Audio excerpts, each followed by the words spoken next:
All right, I'd like to call the meeting to order at 5:30. Can I get a motion to approve the agenda? I so move. Can I get a second? I'll second. All in favor? Aye. Any opposed? Motion carries 5-0. We will now convene to closed session.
Fantastic.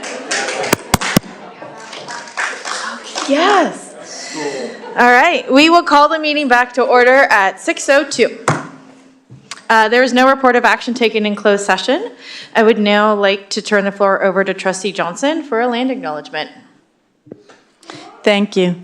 Sonoma County is home to many tribal nations, including Cloverdale Pomo, Casio Pomo, Linton Pomo, Dry Creek Pomo, Mishawal Wapo, and the Federated Indians of Grayton Rancheria, which includes Southern Pomo and Coast Miwok people. The Cotati-Rohnert Park School District is located on the ancestral homelands of the Southern Pomo and Coast Miwok, who today are known as tribal citizens of the Federated Indians of Grayton Rancheria. The Southern Pomo and Coast Miwok people have been stewards and caretakers of these lands since time immemorial and have survived acts of local genocide and a legacy of colonialism. Today, they are part of a living tribe that is affecting positive change for Native and non-Native communities through the tribe's mission of social justice, cultural revitalization, and environmental stewardship. Thank you. Next, please join me in the flag salute.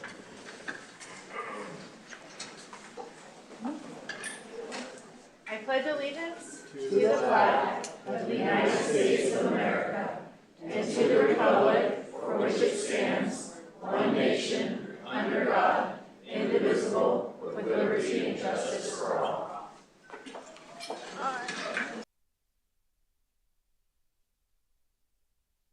Okay.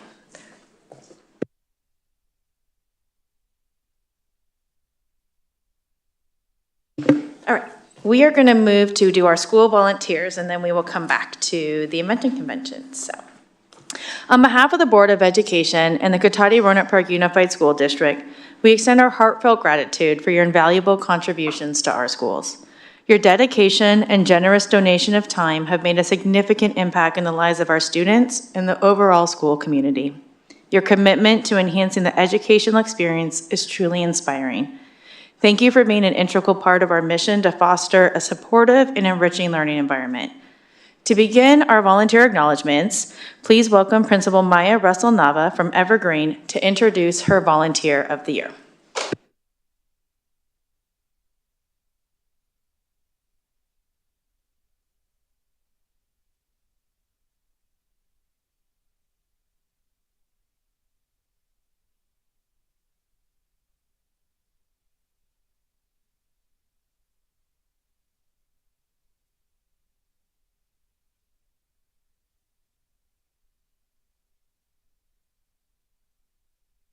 I can just talk loud. Oh, that sounded like it was working.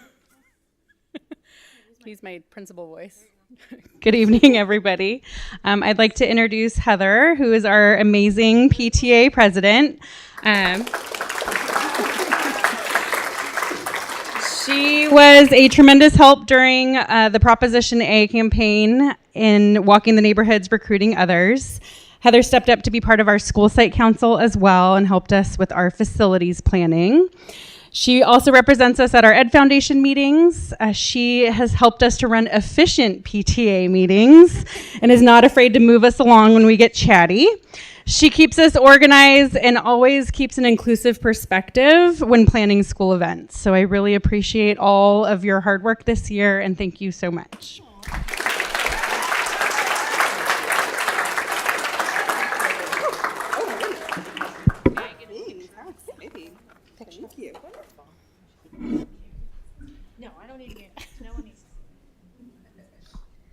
All right, next up, we have Anna Maria Young with John Reed.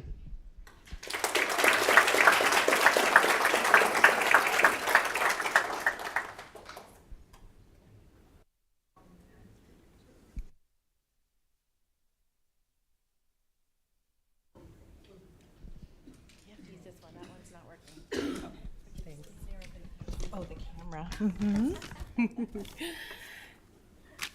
It's my honor to celebrate Jamila, Jamila is incredibly dedicated to John Reed and does all she can to support our teachers and students. Thank you for the early morning donuts and treats and for the stealth door decorating endeavors supported by your 3 sweet kids. You're not just a volunteer, you're a beacon of support and kindness for John Reed. Here's to celebrating Jamila, the MVP of our PTA, the queen of kindness, and the ultimate champion of teacher appreciation. Thank you for all you do, Jamila.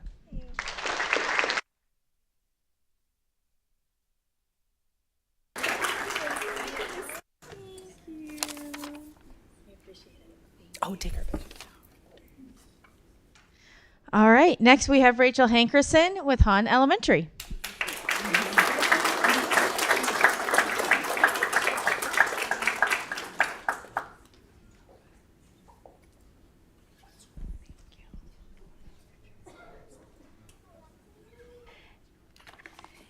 It is my honor tonight to share with you Zoe Aquino as Hahn Elementary School's Volunteer of the Year. I'd like to start by acknowledging that this is torture for her to stand up here with me tonight. She would much rather prefer to be behind the scenes, so I really appreciate her showing up.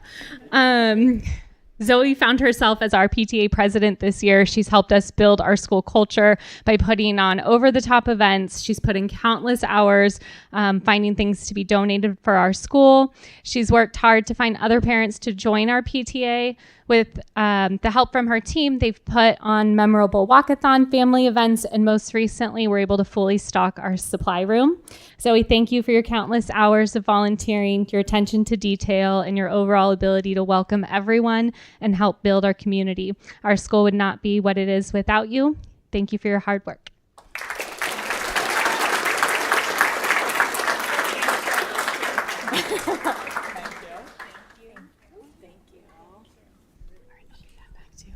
Picture. Okay.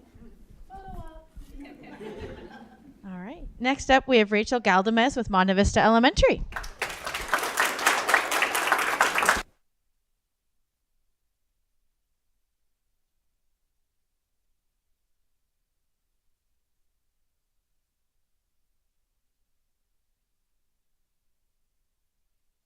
All right. Is that better? All right. All right. So thanks for having us here today. And I wanted to take a moment to recognize someone who's really gone above and beyond this year. She did not start as the president, but she took over the role, and she's still the treasurer, but you've run all the meetings and done all the things. So I just wanted to thank and recognize Vanessa Holcomb as Elementary School Volunteer of the Year. Your dedication, kindness, and tireless efforts have made a profound impact on teachers and students. And one of the biggest things I think that's changed this year is the amount that's given to teachers, and you're so generous. And I think, that has been an amazing increase in support for teachers. Your commitment to volunteering has been nothing short of extraordinary, and your contributions have enriched the lives of everyone at our school. From organizing events such as the book fair to assisting in the classroom or running down to Petaluma to pick up popcorn last minute for the movie night, you've been a constant presence and a reliable source of help. And your willingness to step in wherever needed with a smile and positive attitude has set an example for all of us. I also want to acknowledge the personal sacrifices that you've made. So it takes a lot to be a great volunteer. And it takes a lot to step up and step away from your family at times and come and help out for the whole community. So on behalf of the entire school community, I want to say a heartfelt thank you to Vanessa. Thank you.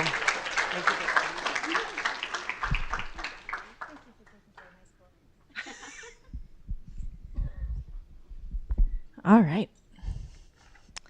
For Thomas Page Academy, please welcome up Lindsay Brodom.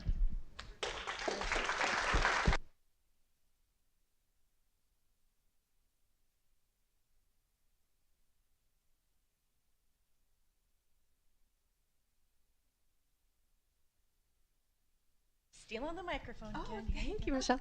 Aloha. It was Hawaiian Day today at Thomas Page. We're ready for summer. This is Lori Larakis, everybody, and she and her husband and their son have been an awesome addition to Thomas Page Academy, and it's pretty crazy how much Lori has done for our school. It's really, really impressive. I would say that she has made such an impact because of the way that she's used her role on the PTA. She's our PTA treasurer.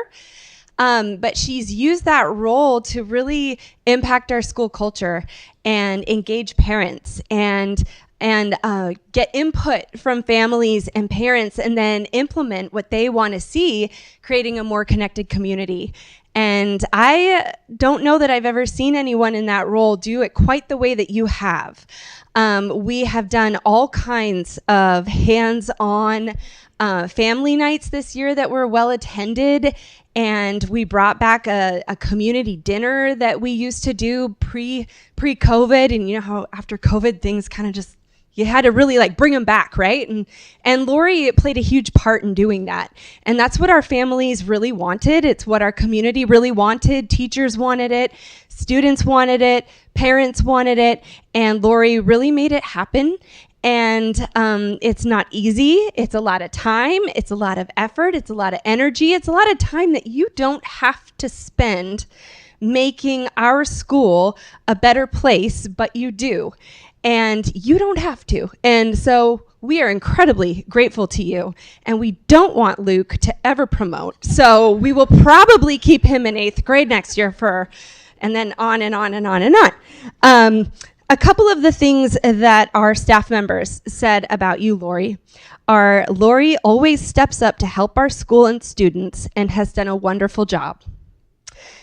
Lori is always willing to step in and help, often without being asked. She totally understands the value of a community and has really helped to create one at our school. And she's the treasurer. And like, how cool is that? You know, like the person who was supposed to keep an eye on our funds and our money, and you did so much more than that. With that, though, came her promotion of really bringing in really awesome things for our kids, like motivational speakers this year and Common Ground Society. She and the PTA worked to make that happen for our school, and so she's also created this closer climate and community within our student body as well. You know, and I almost today, I forget you don't work at Thomas Page sometimes, so I almost was like, who am I going to do for volunteer? And was like, oh my gosh, you're not even, we should pay you probably. But so anyway, Lori, thank you. We appreciate you so much.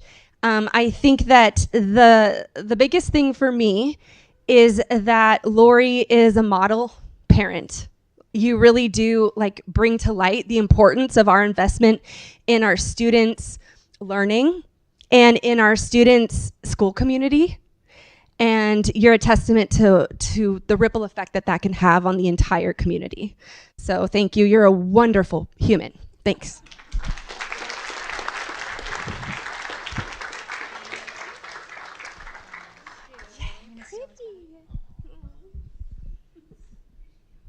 All right, with Richard Crane, we have Teresa Raffoni.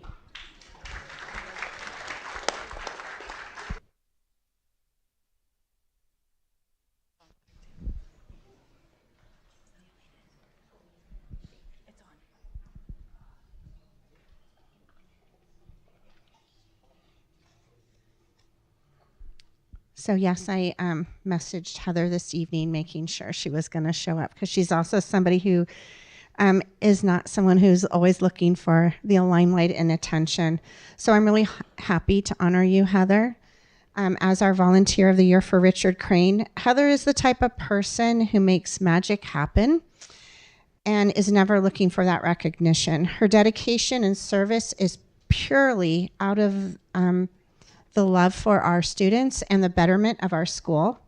She has supported our students and staff by serving as our PTA president for the past 2 years, and previous to that as our treasurer.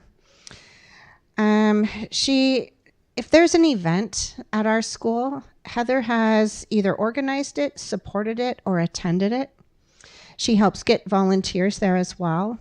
She helps organize and run our book fairs, purchasing our walkathon t-shirts, our field day t-shirts, our spirit wear. She does everything with an eye for detail, professionalism, and loving care mixed in, all of that. So the entire staff at Richard Crane wants to say thank you for everything that you've done to make our school a better place for our students to learn and flourish. So congratulations, this is really well deserved, and thank you again.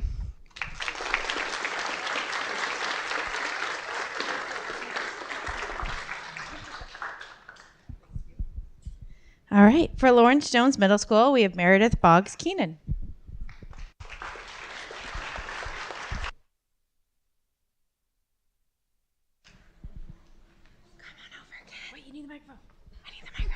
Come on over, Ken. All right, I could go on and on all evening about Ken, so I wrote some stuff down, so bear with me. Good evening, everybody. It's my honor and pleasure to recognize Lawrence Jones Middle School's Volunteer of the Year, Ken Shack. Yes. You'll find out why. Ken's contributions to our school and community are nothing short of remarkable. Ken has worked for years to grow and support the theater program at Lawrence Jones Middle School alongside his wife, Jill. Yes, an amazing program.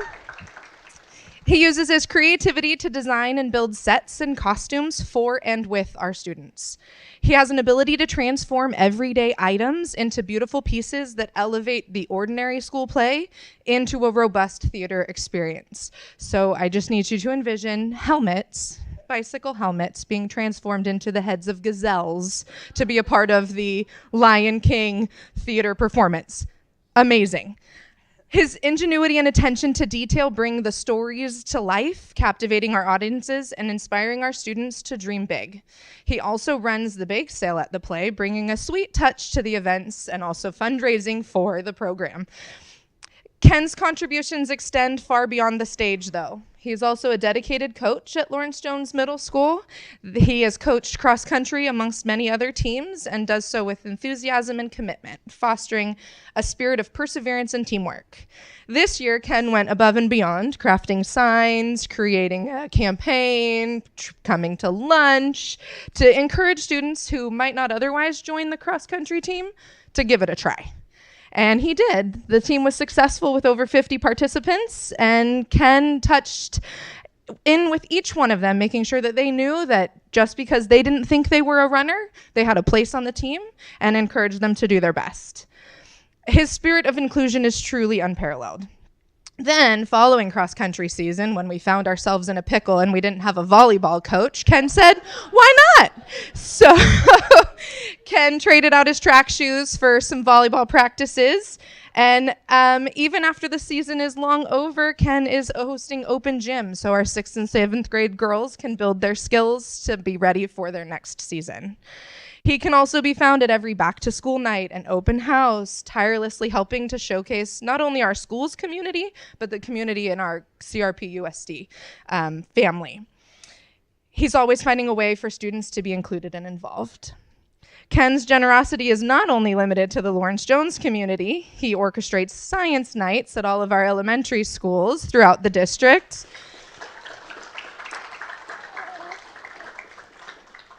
Sharing his curiosity and fostering a love for discovery in all of our students. His unwavering dedication, creativity, and generosity have enriched our school and our community in countless ways. His contributions remind us of the power of volunteerism and the difference that one person can have. Thank you, Ken, for all that you do for our students.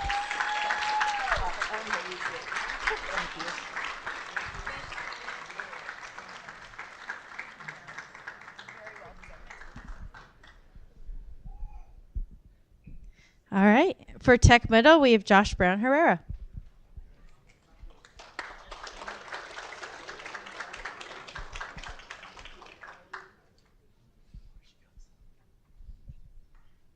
Are you gonna stay over there? Are you coming? No? Okay.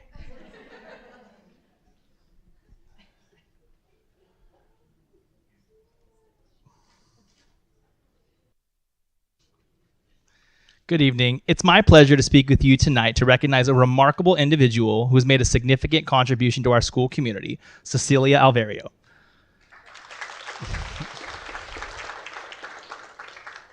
Every morning, rain or shine, Cecilia ensures the safety of our students as they make their way to school. Her consistent presence and commitment have made a real difference in our daily routines. Tonight, we are honored to celebrate you. Cecilia has been a reliable and friendly face at the crosswalks of Technology Middle School. Arriving early each day, she helps students navigate busy streets safely, offering a warm greeting and a sense of security, and gets her kids to school on time. Her dedication goes beyond just the crosswalk. Cecilia actively participates in school events and supports various activities, always willing to lend a helping hand. Her involvement has strengthened our sense of community and contributed to a positive school environment. On behalf of Technology Middle School, I want to extend our sincere thanks to Cecilia Alverio. Your efforts in ensuring our students' safety each morning are greatly appreciated. You are a valued member of our school community, and we are so grateful for your dedication.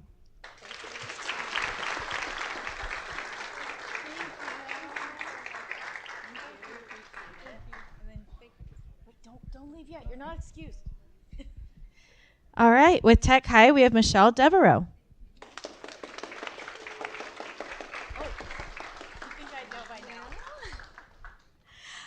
Good evening. Technology High School is thrilled to honor Kelly Scullion as our Volunteer of the Year. Kelly is the parent. Oh, yes. She's the parent of a 9th grader at Tech High and proudly sporting the Titan Blue. Thank you, Kelly. Kelly truly goes above and beyond with her support and service for Technology High School. She is on our campus nearly every Wednesday or Thursday in the morning for about 2 hours, helping out in whatever way we need help. For example, Kelly helps organize papers for teachers, making copies for them, organizing things for them. She also went grocery shopping for the end of the year picnic. Because she is so reliable and consistent, we have grown dependent on her, compiling a random collection of tasks that just wait for her to come onto our campus to accomplish. I'm grateful to Kelly for all the calls and emails she has made on my behalf, generating requests for a variety of donations and finding ways to secure additional resources for our school and programs. Kelly has excellent marketing and communication skills. She has been an invaluable resource to one of our students who is earning his Eagle Scouts badge and needed guidance on how to do outreach calls and how to assemble emails, and she was his direct coach. And really, I believe this is changing the life of this particular student who's developed these new skills. We're all so grateful to Kelly. Kelly, thank you for being so generous with your time and your support at Technology High School.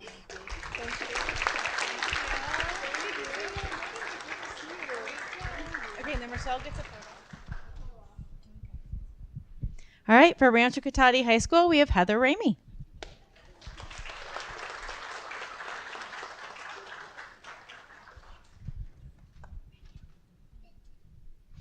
Joel.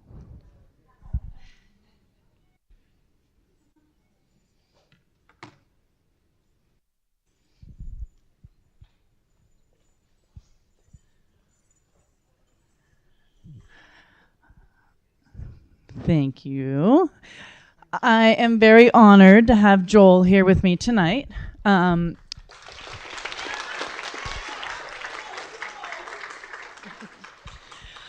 to be giving Joel Acala this award and this recognition for Volunteer of the Year. I can't believe he hasn't gotten it yet, because he has been volunteering for nearly a decade. He has been volunteering specifically with our music program. He has had a huge impact on our music program. He has done so much for the students in this program. He has done everything from, excuse me, reading from my list, driving U-Hauls, hauling trailers, listening to students, just big job, helping with loading, being involved with the boosters, lots of involvement with the boosters, donating countless hours of work, and of course, providing amazing cookies at our events. So he's been an invaluable part of the program. Joel's done all this in addition to, as he mentioned, raising 3 amazing daughters who have all been involved in our Music and Color Guard program at Rancho. And we're excited to welcome his youngest daughter into the program next year. As our current music director said, hold on, it's a quote. If there were an RCHS Music Hall of Fame, Joel would be in it.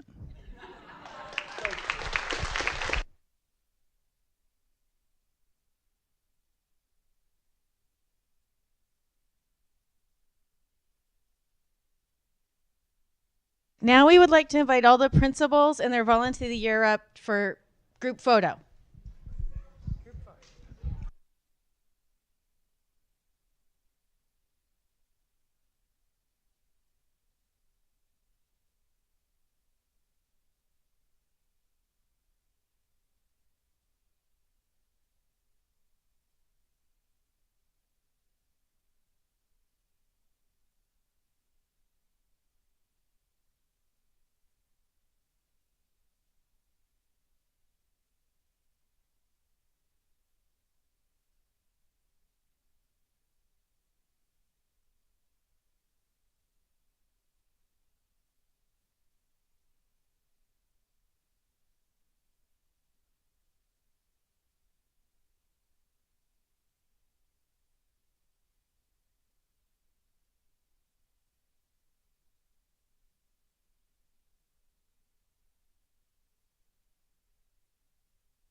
No, I'll probably go back.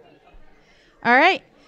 Next on the agenda, we have the introduction of our Lawrence Jones Middle School students. So I'd like to invite Mr. Seibel to come talk about his students. Thank you. I have been doing a project called the Invention Convention for about the last 5-6 years. What it does is it innovates kids, it makes them basically solve problems, and they are to create an invention. And this year we had four projects that got to move on to Sacramento for the state competition. And Connor Voiles and Ashley Nixon were fortunate enough to be moving on to Dearborn, Michigan at the beginning of June. Yeah.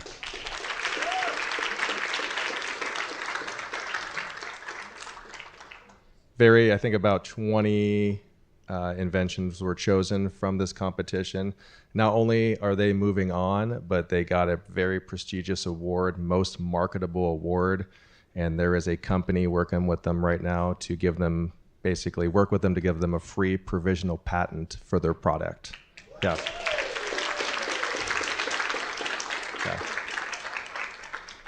So I know I'm super proud of you two. The community is proud of you guys, and you guys are going to do great in Dearborn and bring home some more awards, because everybody can use the Scratch Be Gone. Okay.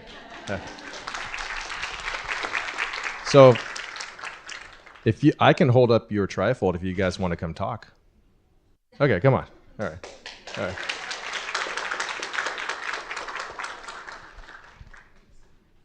There we go. Who's going to start? I say my name. Oh. I say my name. I'll get there.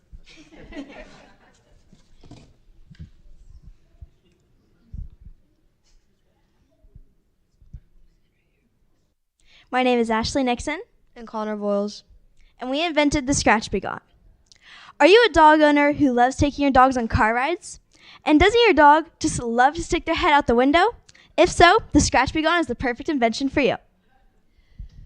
The Scratch Be Gone is a silicone sheet that represents a guard with suction cups on the back of it that are bolted into the silicone so it won't fall off while you're driving. And the suction cups make sure that it will stick onto the car door when you are driving, and when the dog sticks its paws out the window, it won't scratch the paint off the car door.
right. Very cool. All right. The Board of Education and the Cotati-Roanoke Park School District deeply appreciate every retiree that is sitting before us. Your unwavering dedication, service, and commitment, ranging from 5 years to an impressive 38 years, has enriched the lives of our students in our community. Your hard work and passion have set a standard of excellence that will inspire future generations. Thank you for your invaluable impact and steadfast support throughout the years. We wish you all the best in retirement. To begin our acknowledgements, please welcome Principal Heather Ramey from Rancho Cotati to introduce our first retiree.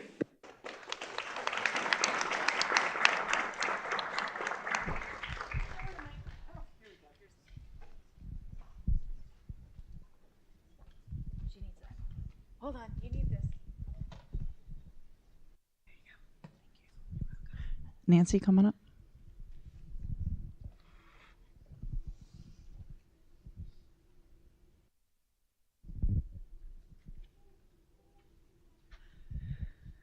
So I'm here today to honor Nancy Nelson. Nancy has been a paraprofessional for the past 38 years.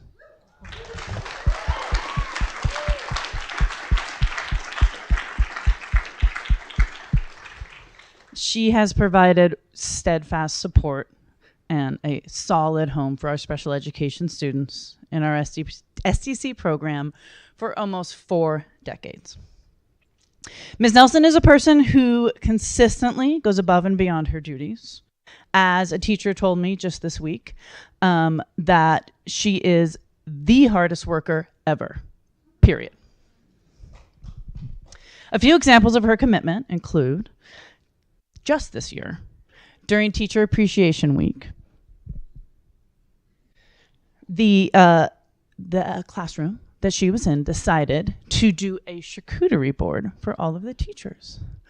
Doesn't that sound fun? Guess who did the charcuterie board? 6:30 a.m. Ms. Nelson is there, putting them all together to show her appreciation and dedication to not just the students, but the staff and the community at Rancho.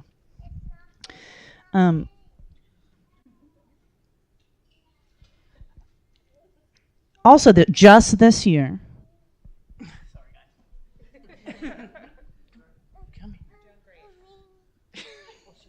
she lost her ring. Sorry, very important. Just this year, the partner teacher that she was teaching with in her classroom had to leave unexpectedly. Now, Ms. Nelson decided she was not asked. In fact, she was told not to do this following thing. Stay until 7 p.m.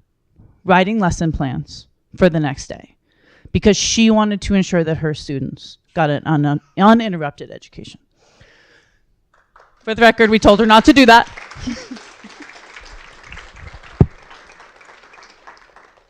So those two examples really, for me, illustrate that she's always put the needs of the students and the community and the teachers first. Her work ethic really has stood out all of these years. She has not only assisted students in the classroom and helped teachers for countless hours, she has trained teachers. She's the one in the classroom who tells the teachers, this is how this works. This is how we do this. Every time there's someone new. And this dedication has made a significant difference in the lives of countless students and educators. So today we celebrate Ms. Nelson's incredible career and her unwavering dedication to our school, and her contributions will be remembered for many years to come. And today I was told that the students have a nickname for you. Grandma Nelson.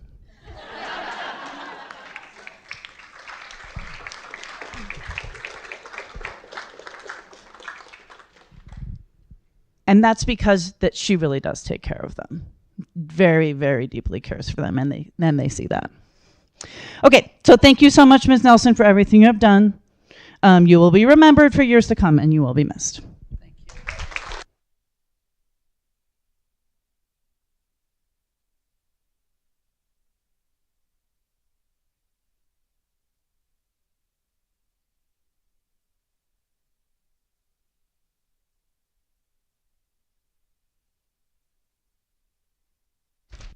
All right. For Han Elementary, we have Rachel Hankerson.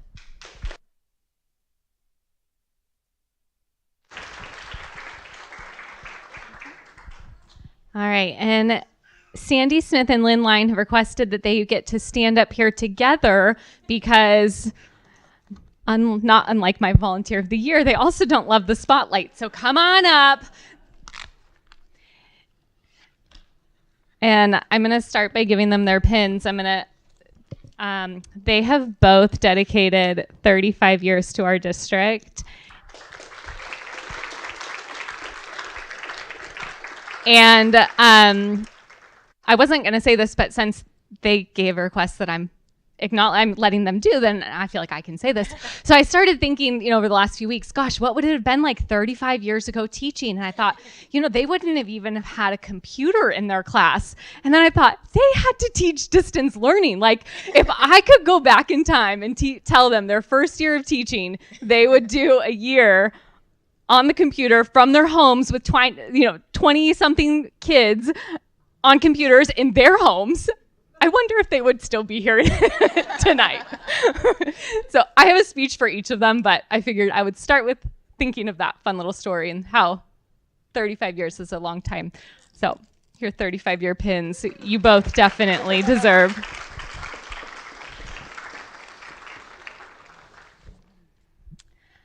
All right, Lynn, you're up first. Tonight, it is my pleasure to share and recognize Lynn Lyon. Lynn has dedicated 35 years to our district.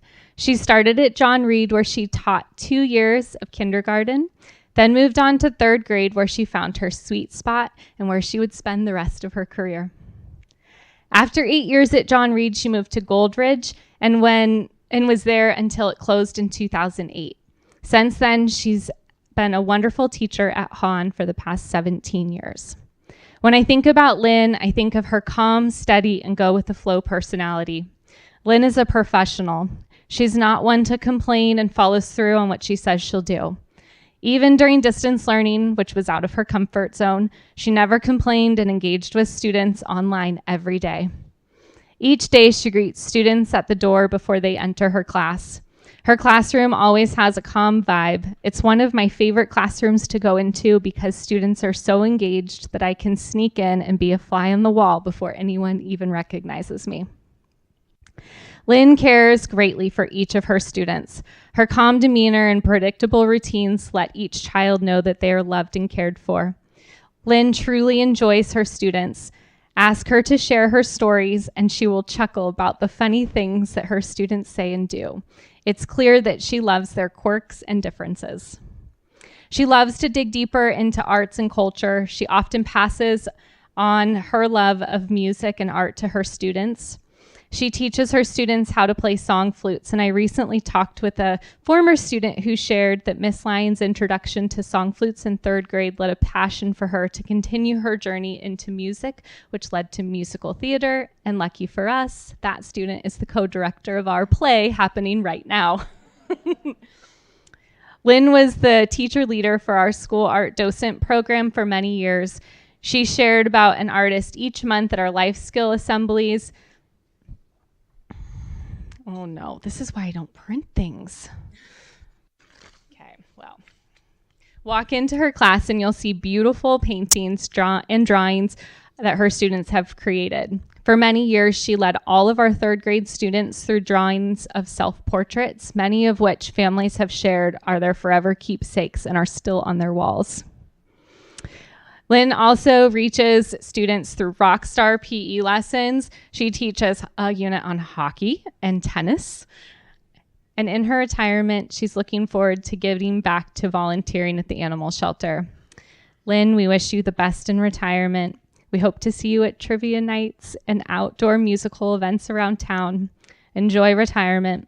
35 years in education is something to be proud of, and we are forever grateful to be on your journey.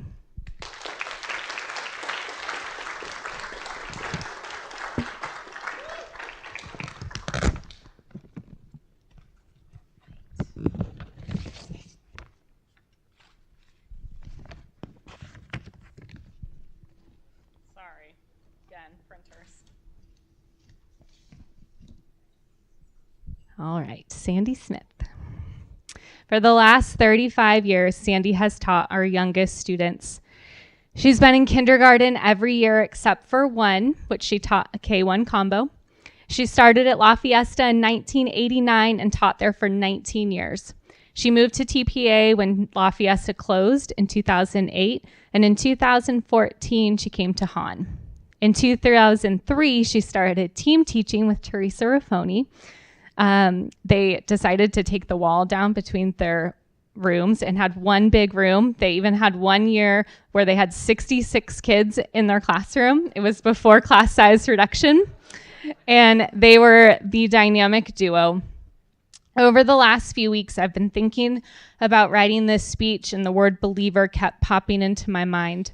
Maybe it's for her love of Ted Lasso, but it's also because Sandy is the teacher who jumps right in. As a beginning principal, I remember sharing during a staff meeting about research data of how students learn the best and how it was best for students to have a model for them to represent. I went back to my office and I went home and I stewed on if it stuck, if teachers were buying into what I was believing.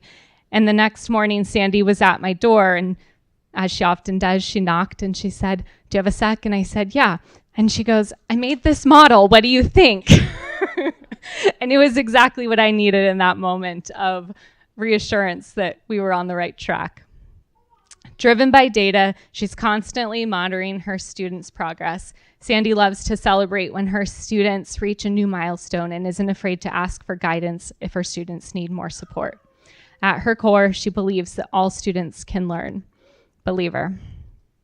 Sandy's room runs like a well-oiled machine.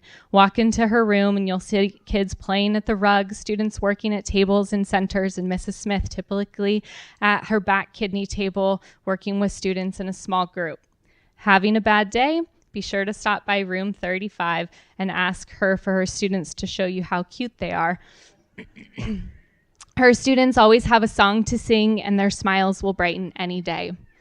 She goes above and beyond the typical workday. She's typically one of the first staff members to arrive, often getting to school before it's even light outside. And don't be surprised if you see her in the bleachers of a softball field or on the side of a soccer field cheering on her students. She's so thoughtful. She finds special ways to let staff and students know how much she cares. She pays attention to the small, important details for her students and colleagues. 2 years ago, my beloved four-legged friend passed away, and my daughter got a sympathy card in the mail. Last year, she gave up nearly every lunch break to eat lunch with a student who needed her, all because it's just what needed to happen. In retirement, she plans on spending time with her grandkids, volunteering with Four Paws, and being at Hahn, helping with assessments and subbing for her team. 35 years, how do I sum it up? I found a quote from Roy Kent, but it didn't seem appropriate to read for the group, so I'll share that privately. Sandy will miss you. In retirement, don't you dare settle for fine. Live your best life. You have enjoyed it, and we're holding you to subbing.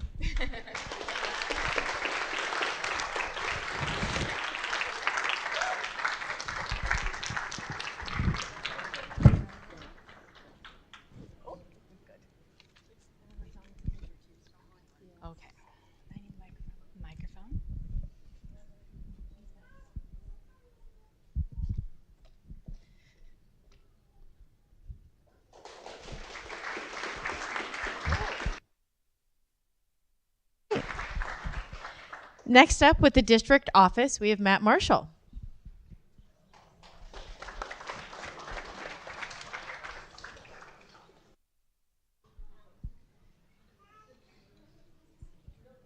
Thank you. It's on.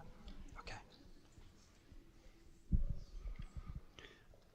I'm pleased to introduce Rocky Schumann as a retiree with 37 years of experience in education and 26 years in CRP USD.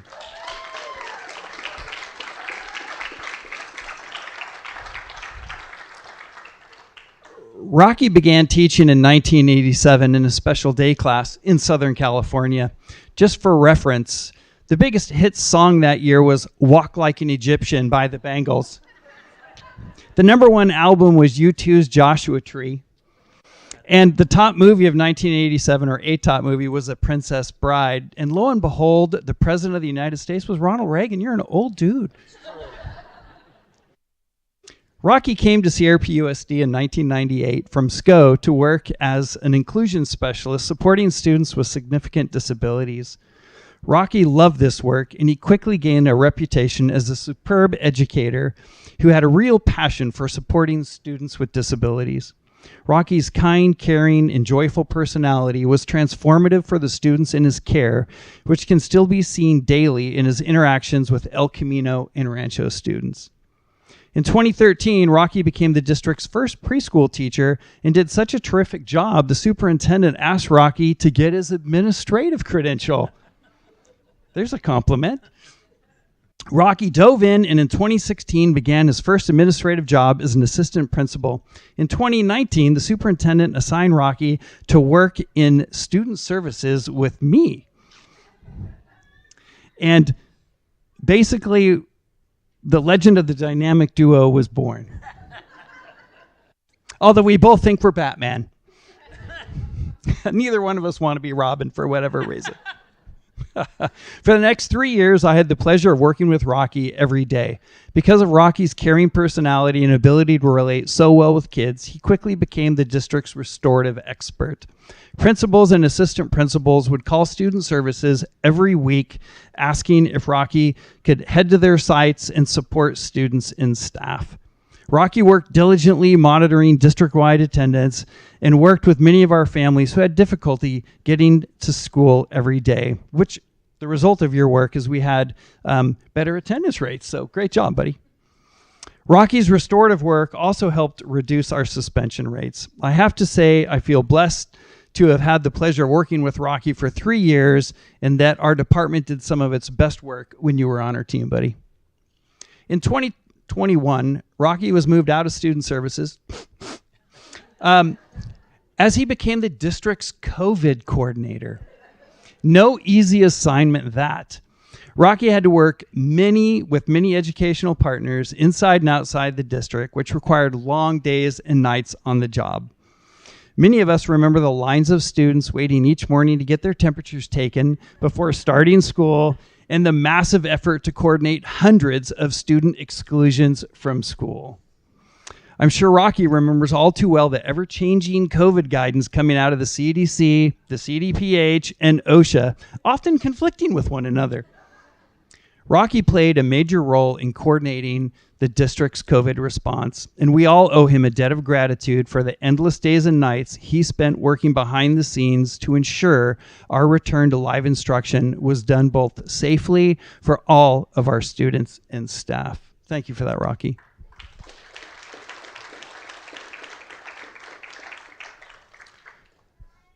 For the past 2 years, Rocky's returned to the school site where he spiritually thrives. Last year, Rocky served as one of Rancho's assistant principals, and this year as the principal of El Camino High School. To see Rocky's impact, all one has to do is walk the campus with him and hear dozens of students call out, "Yo, Mr. Schumann!" You can tell immediately that the students love Rocky as a universal father figure who cares deeply for them. I can't think of a better tribute than to have many of our most vulnerable students show how much they love Rocky just by publicly calling out your name or to seek you out to touch base. When I walk through the quad with you, I feel like I'm with a rock star. It's really cool.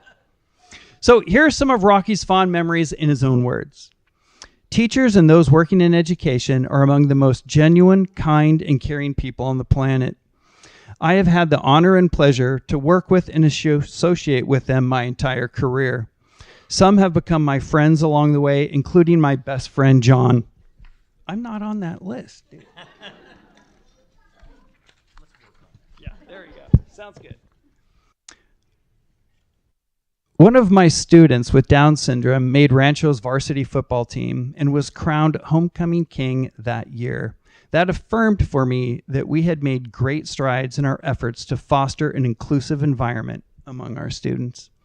And finally, Rocky says, I met my girlfriend, Marianne, a 4th grade teacher at Evergreen here, and have been in a relationship with her for 16 years.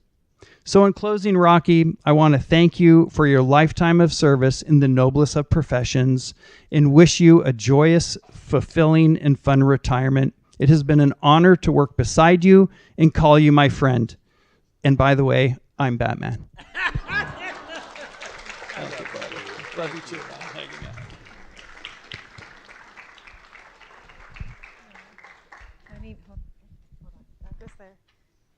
Thanks, Rocky.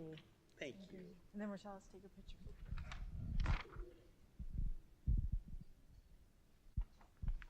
All right. For maintenance and operations, I'd like to call up Angel Tinoco and Josh Savage.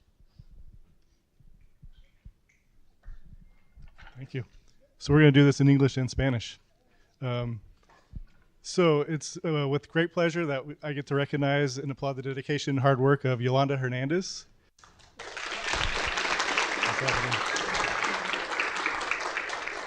So Yolanda has been an integral part of our district for the past 11 years. From the very first day that she joined our district, she brought with her a positive attitude that has touched every corner of our schools. She is always smiling and happy, and it's such a joy to work with. Yolanda has worked tirelessly to ensure that our schools are always look their best. Her attention to detail and commitment to cleanliness created a welcoming environment for our students, teachers, and staff. Yolanda even dusts the computer screens. Our old supervisor, when I was asking how she did, he came to me and was like, Yolanda even dusts the computer screens. Like, this is like far and above what we ask any custodian to do. I'm constantly being told about how great of a job she does. Not only is she a great custodian, but she's an excellent painter too. Last summer we were having trouble getting University Elementary painted in time, and so we asked for volunteers, and Yolanda stepped up. She would work her complete shift, and then she would come after and paint for a couple hours every night, and she'd paint on the weekends. Her dedication to the district is amazing. So in her retirement, Yolanda plans to go back to El Salvador for a while and spend some time with her mother and her family. So we just, and I hear that after that, you're going to come back and sub for us again because you're ready to come back to work, right? So we just want to thank you for your 11 years of outstanding service and making our school shine. We are grateful for everything that you have done, and you will truly be missed.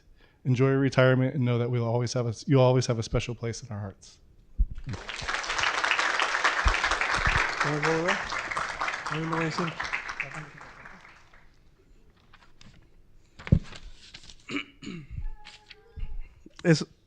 Es un gran es con gran placer y reconocimiento y aplaudemos la decisión y el duro trabajo de Yolanda Hernández. Yolanda ha sido parte del integral en nuestro distrito durante últimos 11 años. Sorry.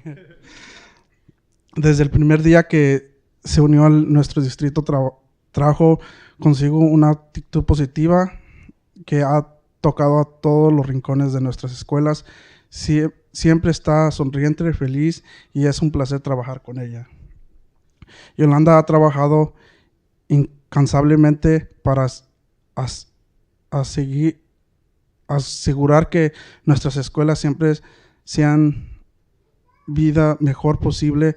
Su atención al detalle y su compromiso con la limpieza crean una actitud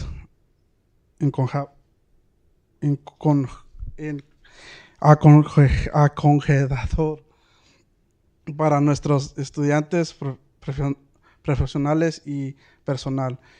Yolanda incluso desempolva las pantallas de las computadoras, lo que supera con mucho lo que podemos a los custodians que hagan en la forma constantemente.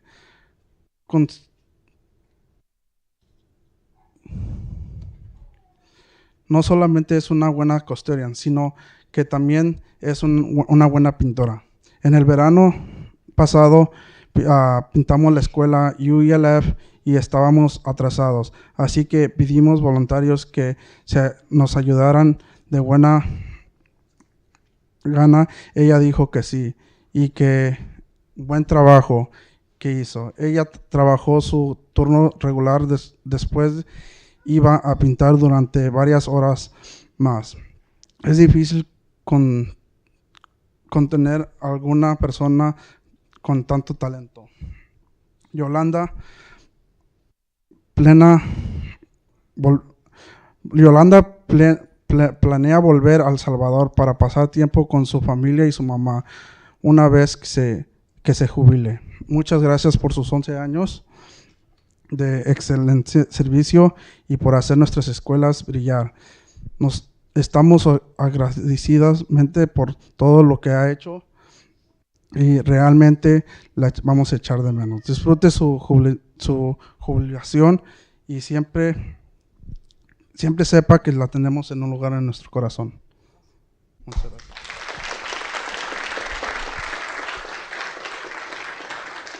Thank you for doing it in Spanish. Sorry.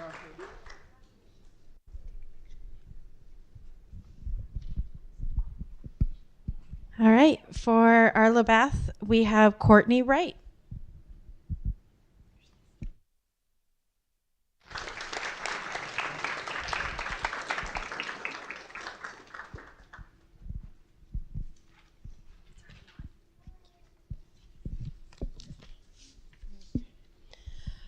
Okay, so today we celebrate Karen. She's an exceptional paraeducator who has dedicated 10 years to our district, primarily at Rancho Cotati, and she's finished her career with us at Launch Post-Secondary.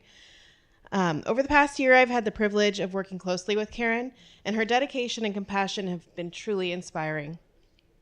I asked some of her previous colleagues to share a little sentiments about her, so I'm going to share that with you.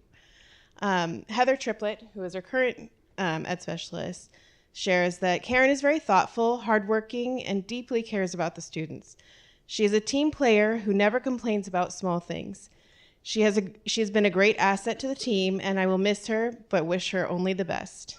Kate Todd, a Rancho education specialist, mentioned Karen was a fantastic para, empathetic, inquisitive, hardworking, and with a great sense of humor. Sarah Kelly added that she was also kind and patient with the students, always had their best interests in mind, and became more of a friend than a coworker. Karen has always been there to bounce ideas off and will be greatly missed. Finally, Nancy Ellis shared that Karen was a joy to work with at Rancho. She was loved by the RSP team, and we truly valued the skills that she brought to our classrooms. The students respected her and the support she offered. I was fortunate enough to teach a small RSP math class with Karen. We had so much fun teaching together that it will always be my fondest teaching experience. I'm sure Karen and I will be laughing together about that experience forever. Man, just sounds like some fun stuff happened. Nancy goes on to say that, Karen, thank you for being an RSP mom for all those years. Now it's time to focus on you and your family. Karen's flexibility and positive attitude and sense of humor have made her an invaluable part of our team, touching the lives of many students. As she steps into retirement, we express our deep gratitude for her service. Karen, your kindness and dedication have left a lasting impact on not only the students, but everyone you work with. You will be greatly missed, but we wish you all the best in your well-deserved retirement.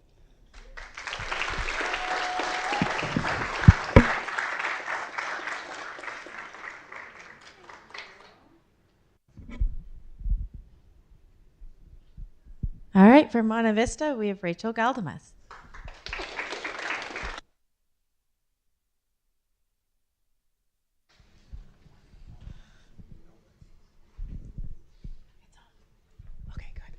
I have some additional assistance because we are recognizing someone who has served for 37 years. Joe Newcomb, come on down. Hello. Okay. I'm Wendy Taylor, and this is my cohort, Katie Quintana. And we're going to tag team this a little bit and see if we can get through it. Monte Vista is proud to honor Joan Newcomb, who is retiring after 37 years of service. Joan's teaching career spans 5 decades. She is truly teaching royalty. Whenever teachers retire, so much of their school's culture goes with them. Never has this been more true than now, as Joan Newcomb retires from Monte Vista, a school she literally helped to establish. Joan, a passionate historian, does not only know the history of Monte Vista, she is an integral part of its history, the embodiment of its character and culture. Joan is equal parts a founding mother of Monte Vista and its queen. You half expect her to wear a powdered wig and a crown.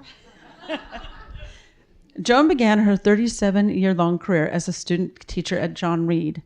The inimitable Jane Wheeler, then the principal at John Reed, recognized the talent and potential of Joan and hired her as a K-1 teacher as soon as Joan graduated. When Jane Wheeler announced that she would be starting a new school in the M section, Joan immediately volunteered to follow her leader to establish the new campus. This was when she began leaving her mark on Monte Vista. She helped to design the school. She worked with the architects and helped to plan the kindergarten wing. Which is still the nicest part of Monte Vista. Yeah. We covered those rooms. She even helped to pick the school colors. Blue and yellow. The mascot. Monty the mountain lion. And the school's name. Although she preferred the name Magnolia Elementary, the views of the surrounding mountains made the name Monte Vista inevitable.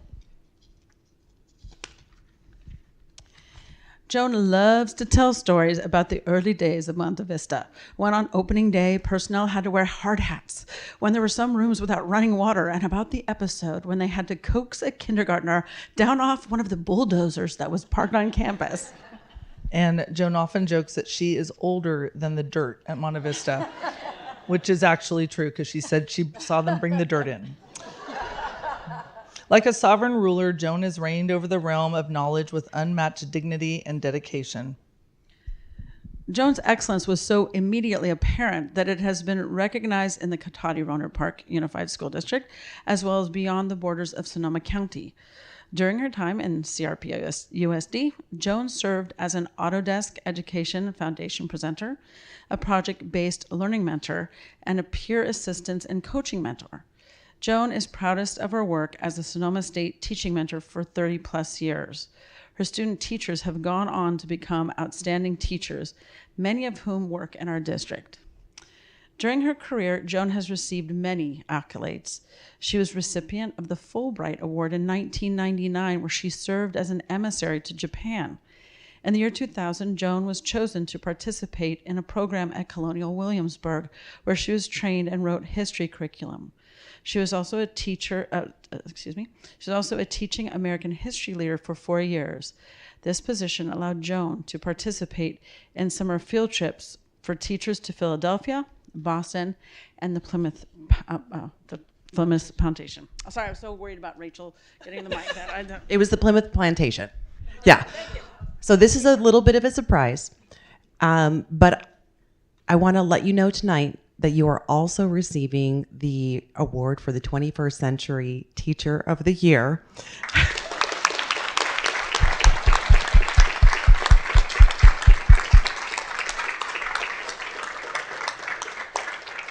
Which is another feather in your cap, but really, I know you tell me all the time it's not about you. And so I do want you to listen to the words that others have said about you.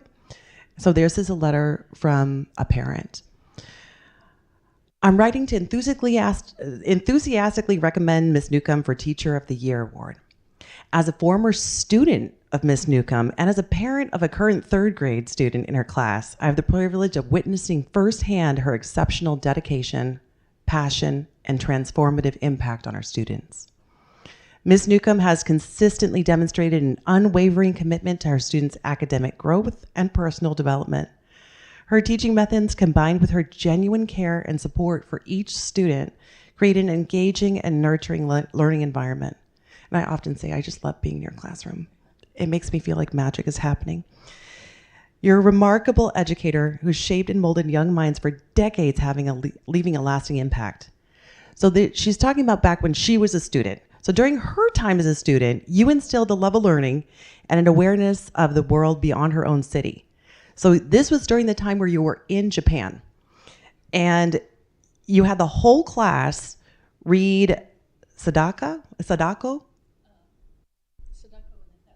and the 1,000 cranes. Yeah, that one I can say. 1,000 paper cranes, and they studied World War II and learned about modern Japanese culture. And then she challenged the class to make 1,000 origami cranes, which they did. And then when you were over there, you sent them faxes. Yeah, this was the time when there were still faxes to keep them up to date with her activities. So I feel like we could go on and on and on. But I think one of the biggest things is your dedication to lifelong learning. And I just really appreciate having you on campus. Thank you. Wait, there's more. Just a little more. Because she said she wanted to make her laugh up here, because it's hard to stand up here and hear all these great things about you. In the grand tapestry of her career, each student represents a jewel adorning the crown of her experience. Talk about heavy as a head that wears a crown. She not merely instructed, but inspired more than 2,500 students who were part of her kingdom. Joan will tell you that this job was a calling for her. She delighted in creating a magical kingdom in her room, one that included mischievous elves and leprechauns. Students rush to her door every morning, eager to see what she has planned for the day. And Joan is relocating to St. Louis, Missouri, where several family members reside. She's looking forward to exploring her new place of residence and continuing her love of traveling abroad. Although Joan may be stepping down from her throne, her reign will carry on in our hearts. May her retirement be filled with joy, contentment, and all the blessings that she so richly deserves. Here's to you, Joan, our Royal Highness of Education.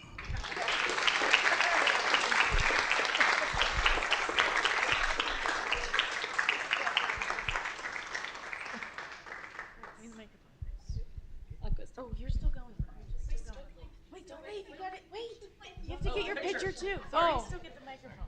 Oh, yes, I do. Crowd in. Crowd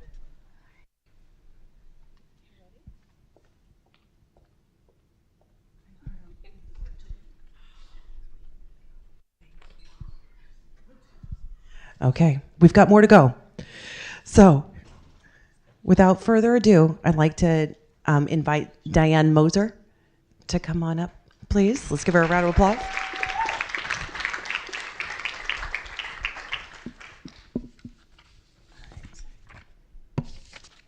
All right. So, right now, I would like to recognize an exceptional special education teacher, Diane Moser.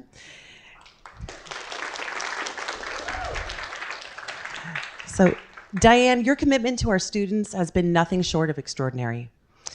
We've had your service for only 5 years, but your 33-year career spans multiple districts and multiple grade levels in general education.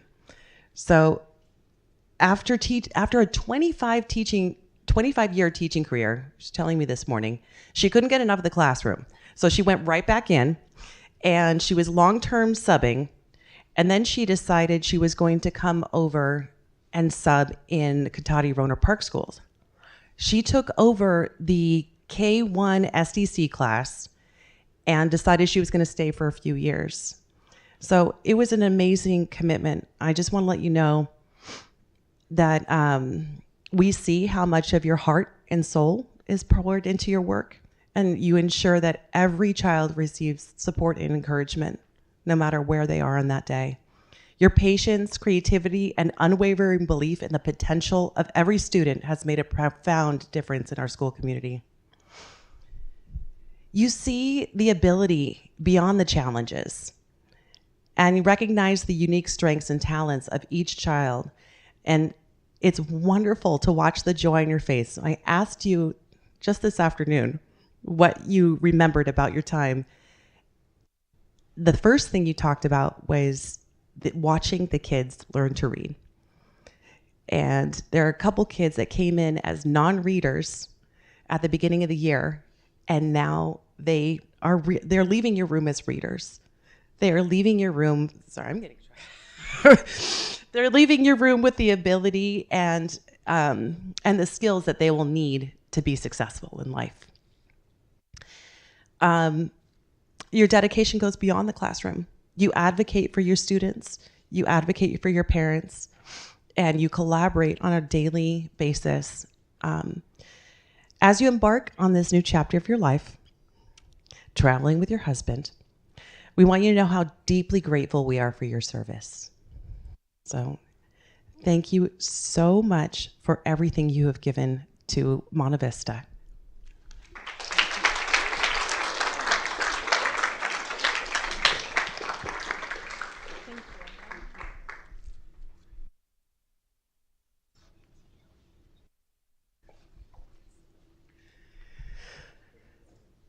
Okay. The moment she has not been waiting for. Angie Highland, come on up.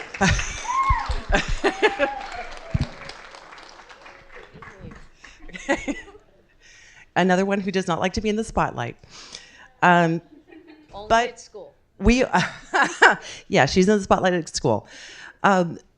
You deserve to be up here, though. And I want you to take it all in, okay? I know it's going to be hard, but you're the gal Friday, okay? You're the one who does it all. You hold it all together with a smile and spit and glue. And so she has dedicated 15 years to Monte Vista. She did 10 years in our cafeteria, serving kids nutritious, not only the nutritious food, but those warm smiles and connections that you get with the best of the best. And you made sure every child felt cared for. You're still feeding them. You still feed the kids every single day. And you made it a warm and welcoming place for the kids and the staff. But I've known you mostly in your role as office assistant or chaos manager, as I think your cup says. You are the backbone to the daily operations. You know everyone and everything that is happening all over the campus and probably all over Cotati Rohnert Park. So just beware. Your quick action, dedication, and attention to detail have ensured that our school runs smoothly. So from keeping up with the daily attendance to managing everything that runs in and out of the door, including injuries, little boo-boos, and all of the ice and walkie calls all the time. You know, you have done it all with grace and professionalism. Your friendly demeanor and willingness to assist anyone in need has made you a trusted and beloved figure. And your ability to juggle everything up in the air at the same time is incomparable. So, as you step into retirement, we want you to know how much we appreciate your dedication and hard work over the past 15 years.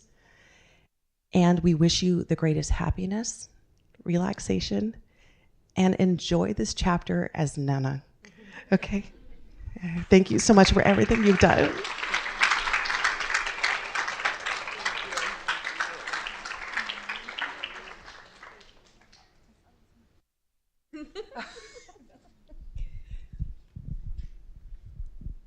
All right, last but not least, we have Lindsay Bowden with Thomas Page Academy.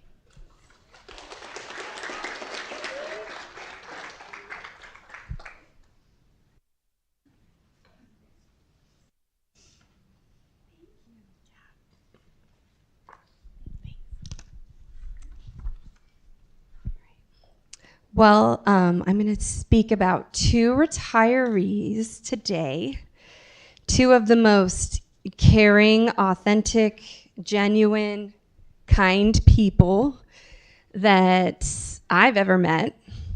And I'm going to start with Kate. Kate, you have to go back there. Okay, because you have a walk-up song. She has a walk-up song because sometimes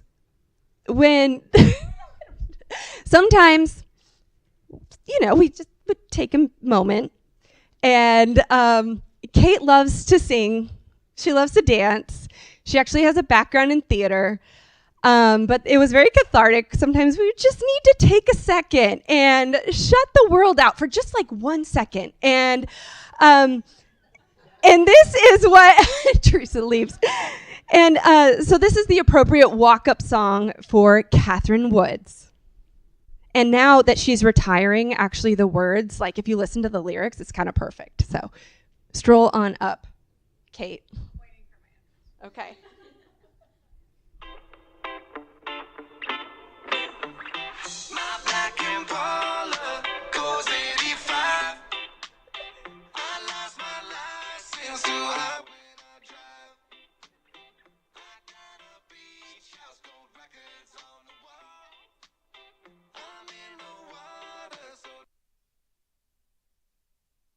Water, so don't even call, and that's how I hope your retirement is. So we would have a little bit of fun. Sorry, I'm so sorry, City Council. Okay.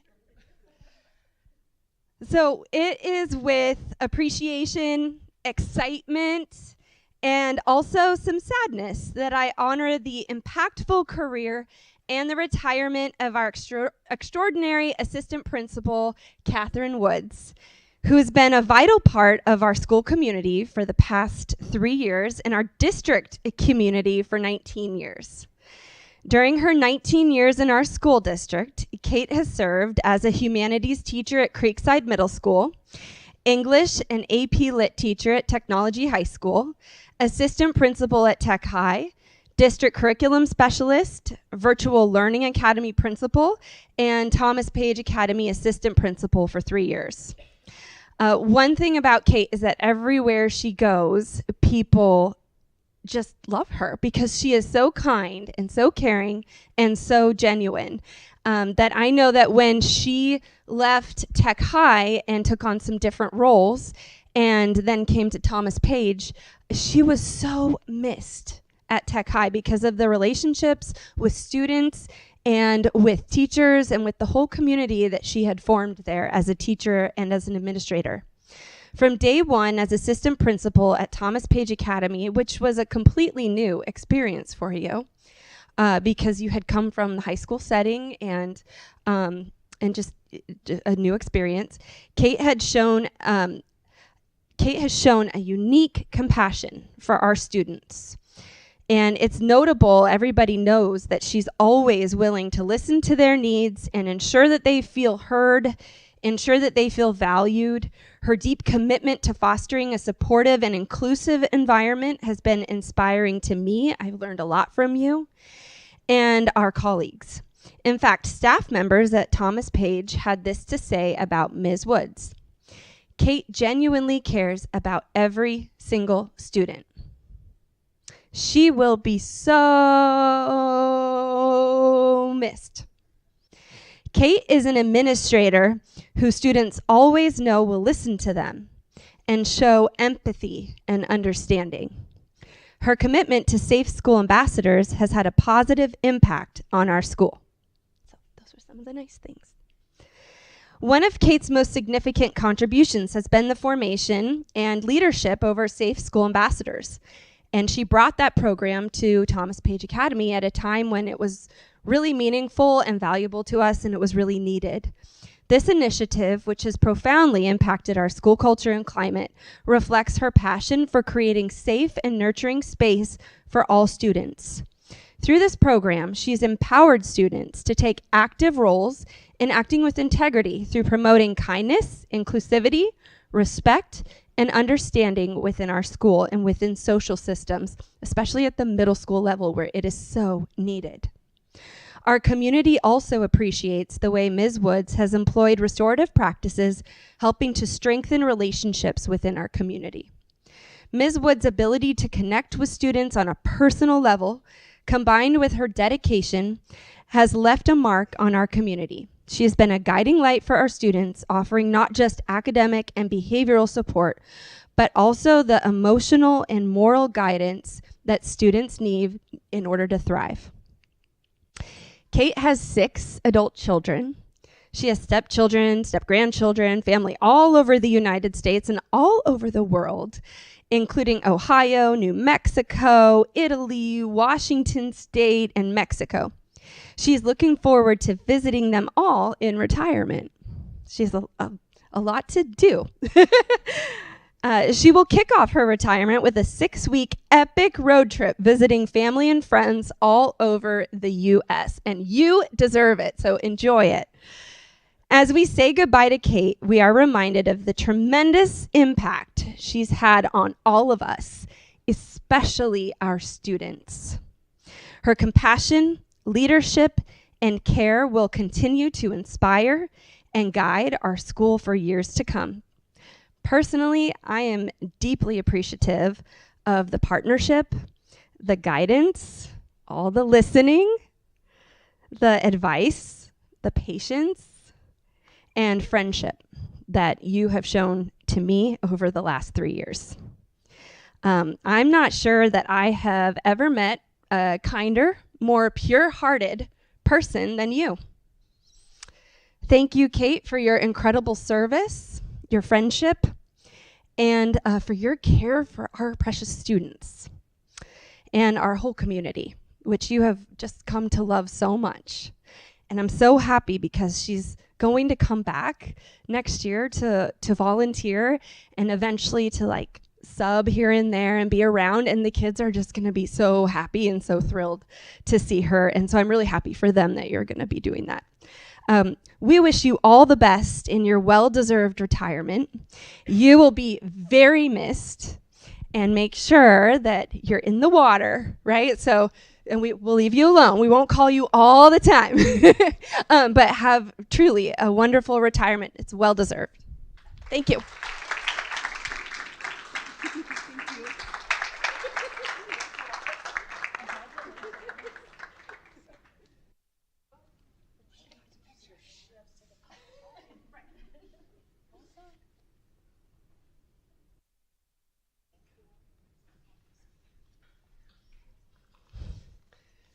Okay, you have to dance up here too, Teresa. Hi, Teresa. This is Teresa Sullivan, and if you're part of the Thomas Page Academy community, you know her well and you love her. I can't really picture Thomas Page without you. It's really hard to do. If you're familiar with our community, if you're a parent, a student, someone who's worked there in the last 16 years or just been around the district, I mean, Teresa and Thomas Page, they're kind of like, you're kind of the foundation, and you're just such a huge force and a huge part of that school. We have parents who want, have multiple children and want them all to have Teresa, and then they want them to loop with Teresa and stay with her. And I truly cannot imagine Thomas Page without you for all the care and heart and time and effort and everything that you have put into our awesome school. So it's really special for me to be able to honor you. I just feel like so impressed by you that I feel really awesome that I even get to honor you. I'm excited to celebrate you and pay tribute to you as an extraordinary, dedicated educator. Someone that I really respect, someone that I look up to. One thing that you've taught me just by watching you is that no matter how long you're doing something, you can always try something new with a really open mind and heart, and keep that positive energy, because that's what you do. And you can always learn. And by you getting in there and being so hands-on with your kids and with our school and with our community through all kinds of just, phases through life within a community, and just to keep that passion and that inspiration and to keep learning, and it's just so inspiring, and I want to be like that. And you do it with just such a pure, positive attitude and heart, and that's what we all appreciate about you at Thomas Page, and that's just such great modeling for your young students. Ms. Sullivan is retiring after 27 successful years of dedicated service to the students and families of our school district. She served as a kindergarten, first grade, second grade, and third grade teacher at University at La Fiesta Elementary for 11 years and Thomas Page for 16 years. Ms. Sullivan has been devoted to our community for each and every year of her service as an educator.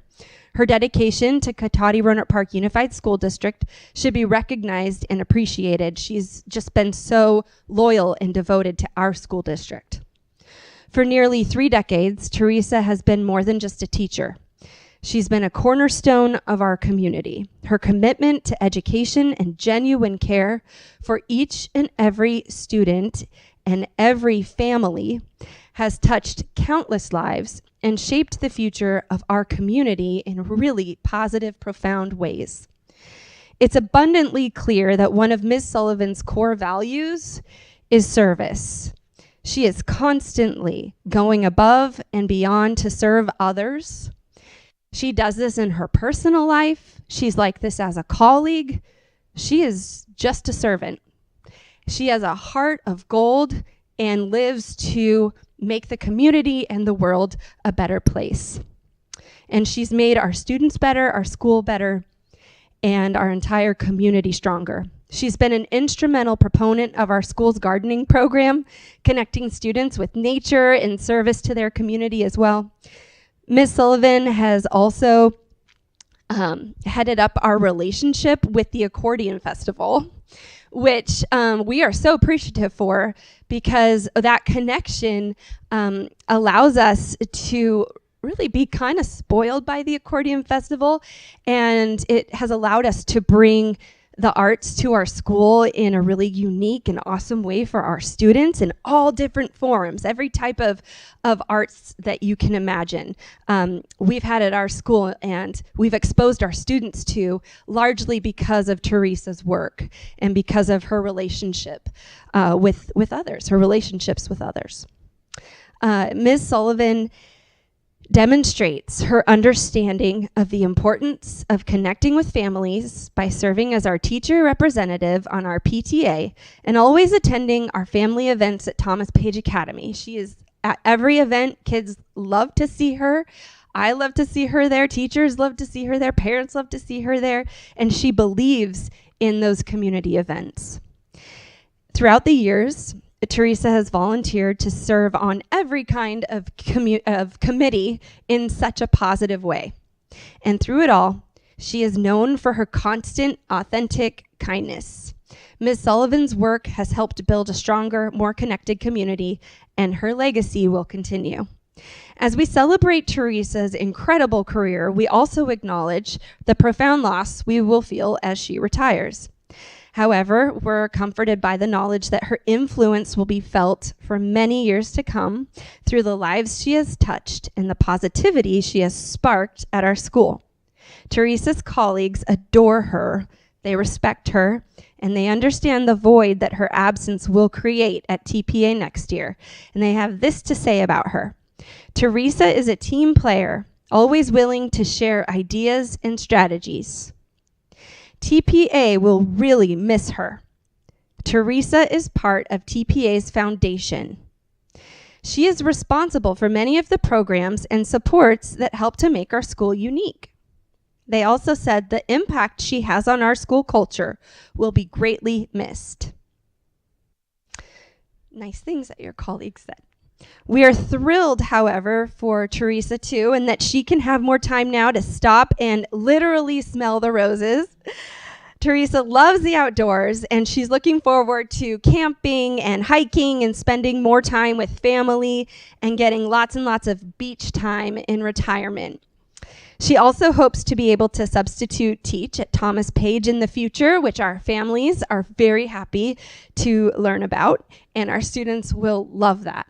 So thank you, Teresa, for your unparalleled dedication, your love, your time, your commitment to excellence, and more importantly, your commitment to connection and relationships and service to our school community that's impacted the greater community that ultimately impacts our society as a whole. You have made an incredible difference in the lives of students and in our world, and we love you, and we're really going to miss you.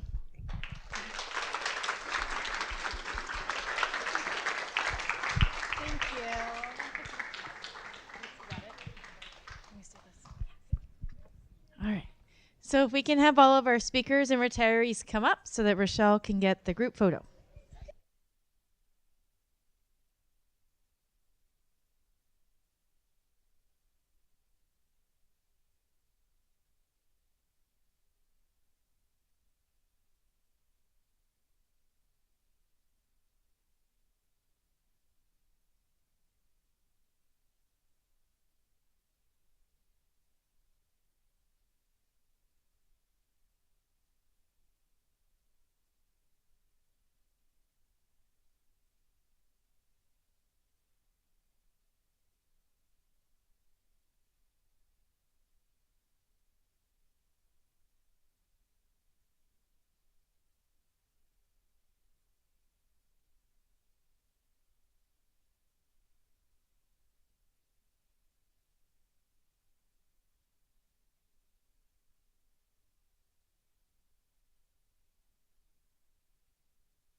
All right. Next, we would like to proudly recognize Samantha Petrie from Rancho Cotati and Naomi Hernandez for their exemplary service on the school board for the Cotati Roanoke Park during the 2023-2024 school year. Their dedication and hard work have made a significant impact on our community. In appreciation of their commitment, a plaque bearing their names will be displayed in the district office.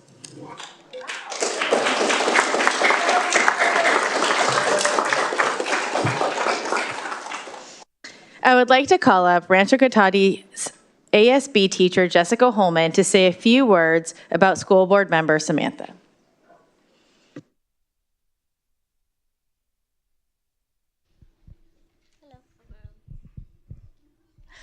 Good evening. My name is Jessica Holman, and I'm the Student Government Advisor at Rancho Cotati High School. I'm here tonight to recognize Samantha Sammy Petrie as Rancho Cotati School Board Representative. Genuine and dedicated are the first two words that come to mind when describing Sammy. In academic and elective courses, she is a student that teachers wish could be cloned. Eager to learn, achieve, and continuously better herself, Sammy is constantly busy, yet able to keep afloat in all areas. Most students will let one thing slip while focusing on others. She has maintained grades, perspective, and sanity while collectively serving Rancho Cotati as Student Body Vice President and Student Body School Board Representative concurrently, Junior Class Representative last year, and Underclassmen Class Council previously, all while taking college preparatory academic and elective courses for 4 years. When serving as Student Body Vice President and School Board Representative, Sammy Petrie demonstrates a strong work ethic, maintaining the board calendar and even meeting the expectations of a friendly new superintendent. When Dr. Aturi and Rochelle met with Sammy earlier this year to ask for board reports to be in Google slideshows, Sammy responded by showing the Cougar Report, a weekly version of what they were asking for monthly. It was an easy transition for Sammy to meet, as she is in charge of the Cougar Report and grading it. Sammy is friendly and always has the student body's best interest in mind. When leading group discussions in class, she is attentive and respectful. She is looked up to as one with all the answers in ASB.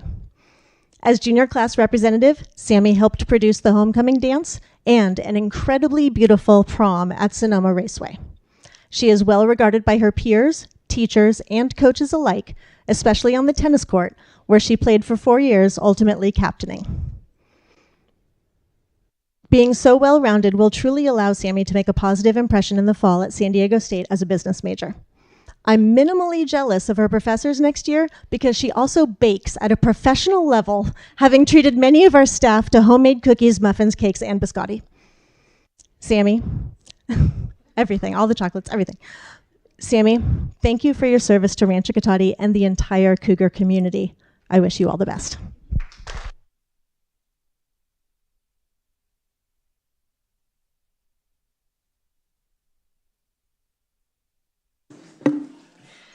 I would now like to call up Technology High School teacher Ariel Wolfmain to say a few words about school board member Naomi Hernandez.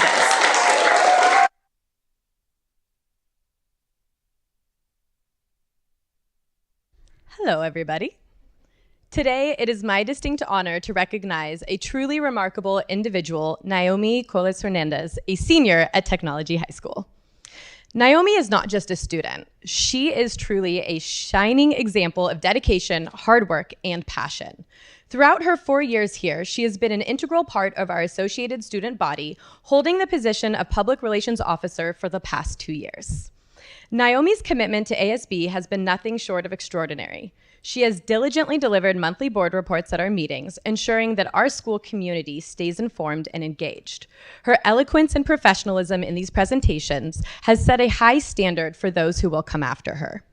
Naomi has balanced a demanding workload of AP classes and a job, and she has still attended almost every single event that ASB organizes. You're really amazing. Naomi embodies the spirit of perseverance and hard work. Her ability to juggle these responsibilities gracefully and efficiently is really something inspiring. What sets Naomi apart is her desire to make our school a better place for every single student.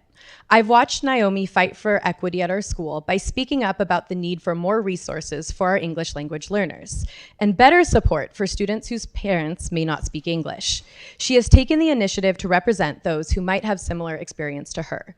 She continues to inspire everyone around her, myself included.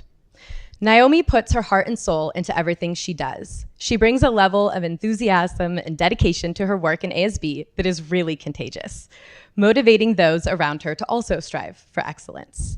Her involvement in ASB has made an immense impact on our school, fostering a sense of community and school spirit that will be remembered long after she graduates. Naomi, students like you are the reason that we as educators feel a profound sense of fulfillment in our work. Your tireless efforts, radiant energy, and unwavering commitment have made a lasting impression on all of us. Whew. You have not only excelled academically and professionally, but you have also touched the hearts of many with an infectious spirit and dedication to making Technology High School a better place. Thank you, Naomi, for everything you've done for Technology High School. We are so proud of you, and we wish you the best in your future endeavors. May your journey ahead be as bright and successful as you have made your time here. It has been an absolute privilege to work with you. I am incredibly grateful for your contributions and the legacy that you're leaving behind. As you move on to the next chapter of your life, I have no doubt that you will continue to achieve great things and inspire those around you the same way that you've inspired me. Thank you.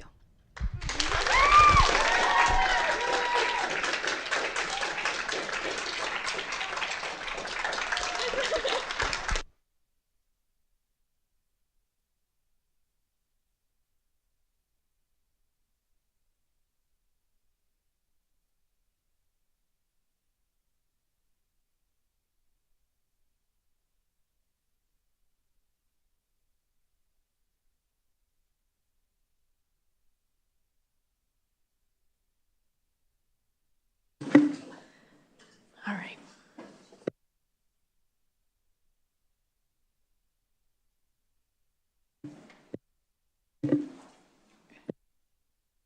Can I get Jessica and Ariel to come back up so that we can get a picture with the student board members?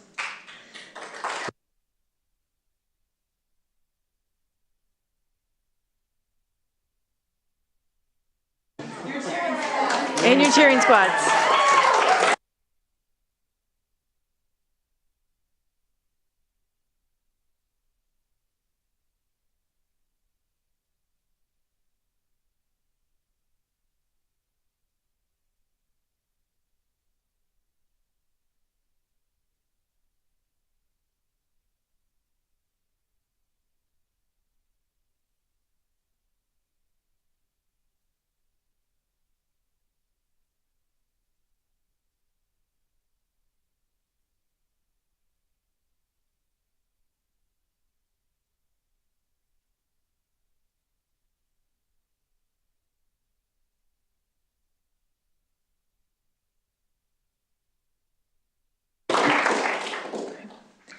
Next, we have the presentation of Technology High School principal.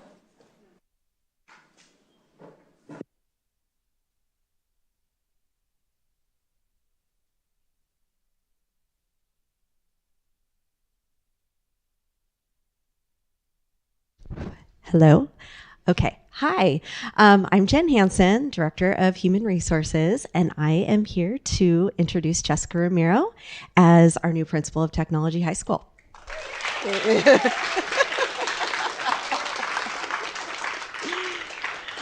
All right. So just a little bit about our process for hiring an administrator. First of all, this is my absolute most favorite part of my job is hiring amazing leaders for our district, amazing teachers, amazing classified staff. But our process is we have gathered input from staff, from students, from families. We had a first round interview with a very diverse group of people. Some of them are in this room. And that's our first round. And we were so impressed with Jessica throughout this process. And it was a very easy decision when she moved to our final round to be selected. So just a little bit about her. We're thrilled to introduce her. Jessica has been in education for over 2 decades, spending 14 years as a teacher, 7 years as an administrator. She has worked as an assistant principal, a principal, and a director of student services. She actually has had a really interesting last few years serving as director of student services for Twin Hills at Twin Hills School District in a part-time capacity. And part of her work there was working a lot in special education. And she realized she didn't have a special education credential. And so she took it upon herself to go back to school and add those classes. And she is completing her ed specialist credential this year. So she has lots of credentials now. Just keep adding to it. And so she's also been working this year part-time at Evergreen as an ed specialist. Maya's very sad right now in the back, crying. All of Evergreen is sad. So, you know, it's kind of rare to have someone working in 2 different districts at the same time, but it's completely worked for Jessica and for us. And just being able to really walk the walk and talk the talk and show up for our students with special needs and learn about them while also being a director in another district. So she knows how to be busy and manage it all. So there are many reasons why we feel Jessica will be a great fit for Tech High. She believes in building collaborative and transparent relationships. She is committed to equity, empathy, and social emotional learning. She believes in high expectations and supporting students in meeting their goals. On a personal note, she lives in Sebastopol with her teenage daughter and has an adult son. And she is looking forward to working closely with the Tech High staff, students, and families. So welcome. We can't wait to have you.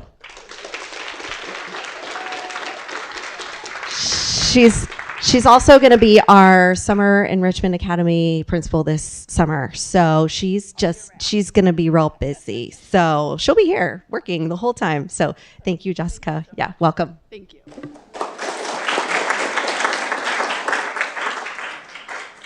Next, we have the presentation of Rancho Cotati Assistant Principal. All right, I'd like to welcome Anna Maria Young to the podium.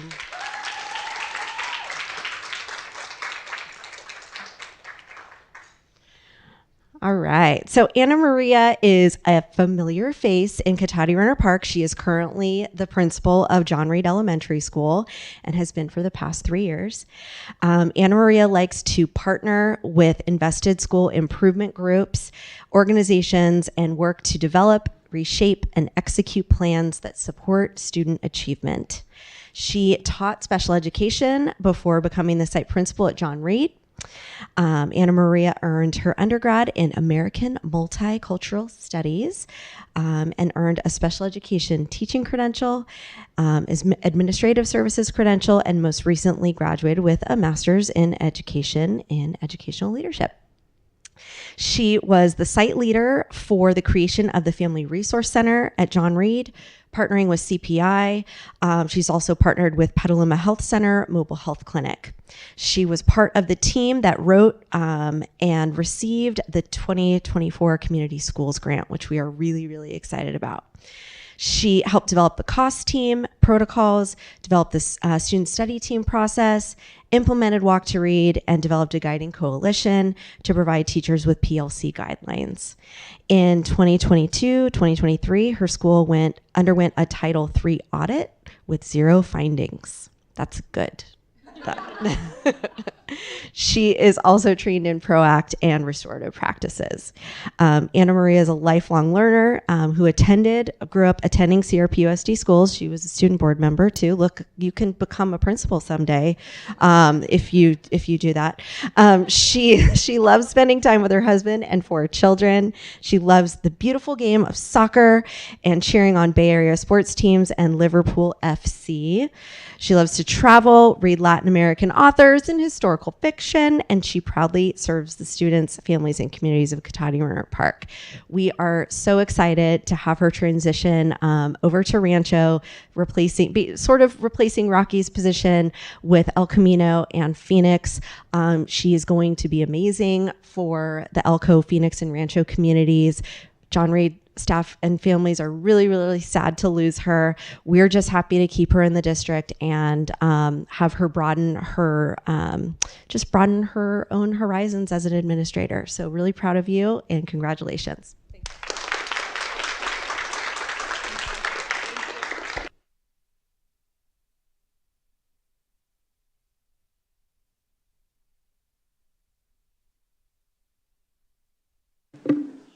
All right.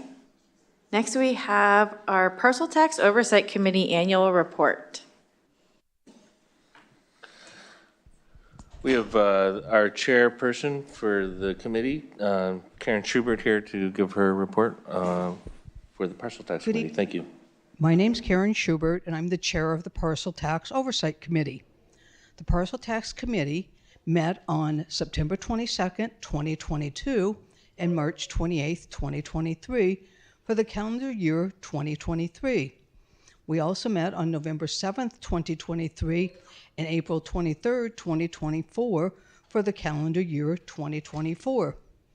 At the meeting, the following items were discussed and action was taken as needed: the election of the Parcel Tax Oversight Committee Chair and Clerk, review of the bylaws and parcel tax member criteria, review of the revenue projections and receipts, review of the parcel tax budget and expenditures for 22-23, review of the parcel tax expenditure plans for 2023-2024, and approval of the meeting minutes. The committee can report that all parcel tax funds have been expended in compliance with Resolution 1112-12 and 1516-1. Thank you. Next, we have the Citizens Bond Oversight Committee Annual Report. Unfortunately, we had a couple of last-minute cancellations, so I'm going to read the report to you. Okay. In keeping with the bylaws, the Bond Oversight Committee met on September 27th, 2022, and March 28th, 2023, during the calendar year of 2023, and November 7th, 2023, and April 23rd, 2024, during the calendar year of 2024. At the meeting, the following items were discussed and action taken as needed: review of bylaws and election documents, review of revenue projects and projections and receipts, review of the district bond expenditure and projections, review of the audit report for the year ending June 30, 2023, establishment of meeting dates and approval of meeting minutes. The committee can also report that all bond funds expended pursuant to Resolution 1516-34, Measure C of the 2016 bonds has been spent on the projects listed on the attachments, and the district is in compliance within the requirements of Article 13A, Section 1B3 of the California Constitution. Great, thank you.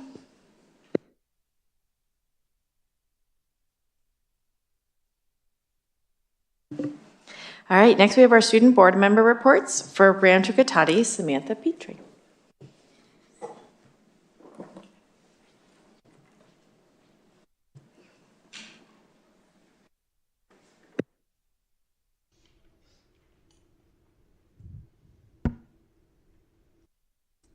It's not up here.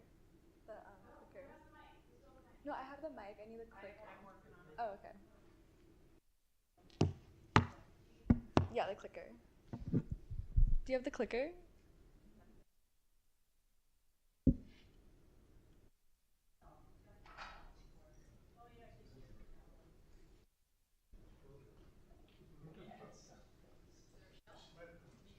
No. Okay. Okay. Good evening, and thank you for having me here tonight. Campus life. As April came to an end, our ASB class produced our final rally in Spirit Week of the year. The theme was Enchanting Fairy Garden.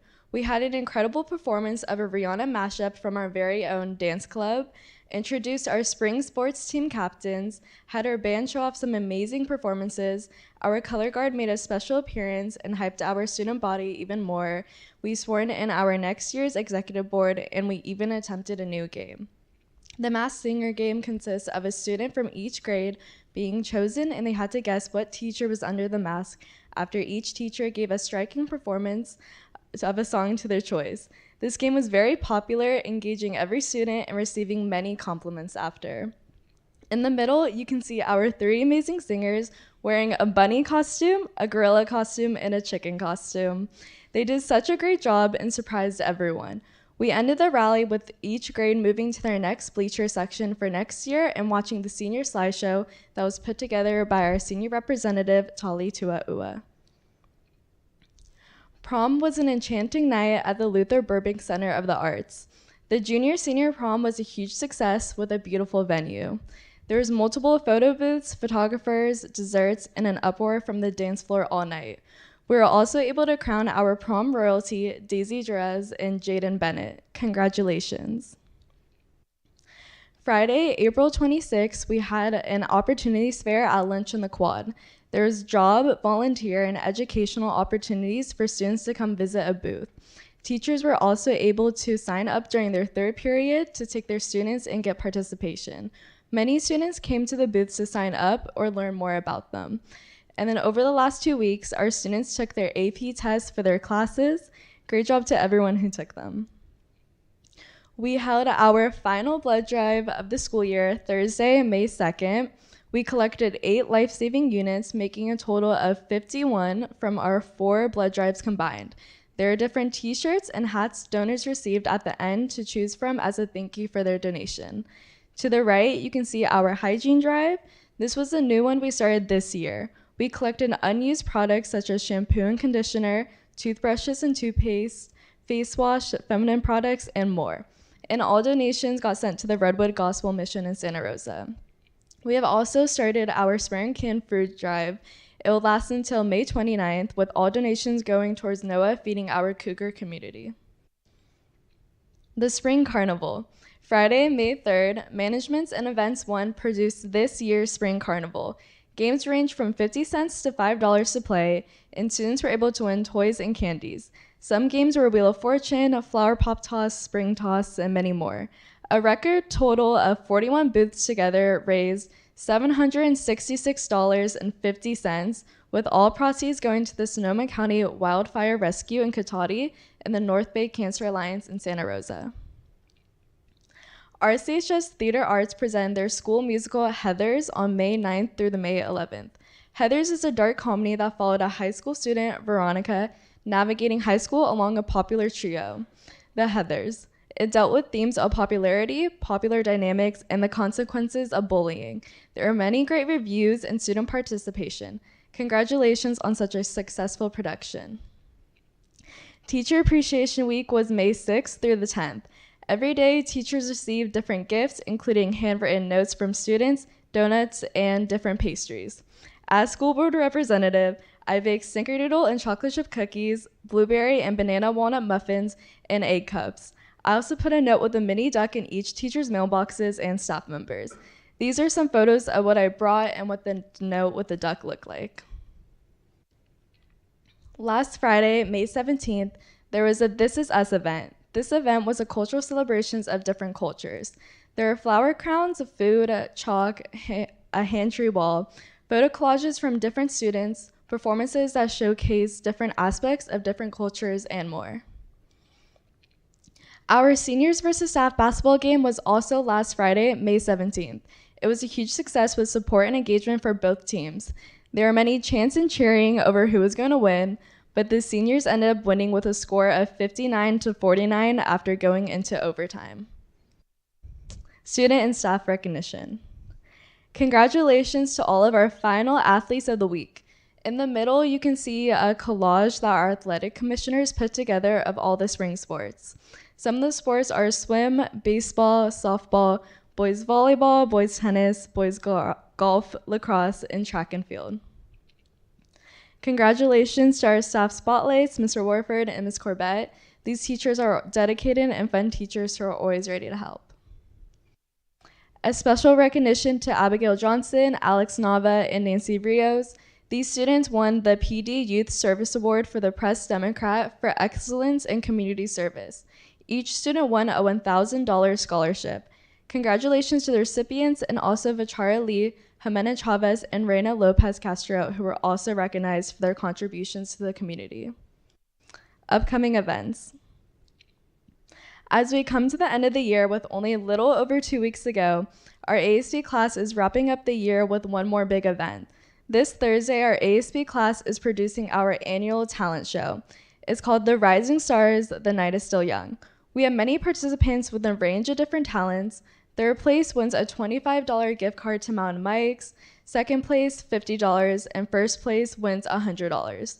We also would like to invite you to attend our event to watch and have an incredible night. Next week will also be our senior award ceremonies, the CTE showcase, and a final spear activity for our student body. Thank you for having me as school board representative. I've had an incredible time, and I'm so excited for next year's school board representative, Haley Tran. I know she'll do great things in my position. For the last time, thank you and have a good evening.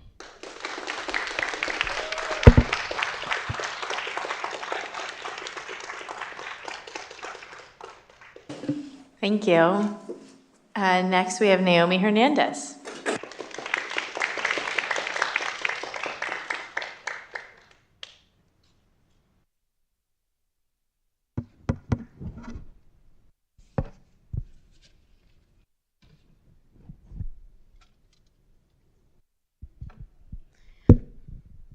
Good afternoon, and thank you for having me. Tonight, it's my last report after being the student representative of Technology High School for 2 years. As I am about to enter a new chapter in my life, I wanted to thank the board and my classmates for giving me that opportunity to stand here, being able to inform you about our school events. This position allowed me to grow as a person and to find what I'm passionate about. Truly, thank you so much. Tonight's report is a little bit longer than the usual reports, as it is all of the events we have accomplished during this past month. First, we had 5 nominated students representing Technology High School attending the Press Democrat Youth Service Awards. Giovanni Ledoux was nominated for Education and Tutoring. I was nominated for Journalism and Media. Mayquin was nominated for Social Services. Ashland was nominated for Community Care, and Santa Kesha was nominated for Civic Stewardship. While they did not win, being nominated and recognized is still an honor. I'm extremely proud of my classmates for all their accomplishments, and I can't wait to see what the future holds for them.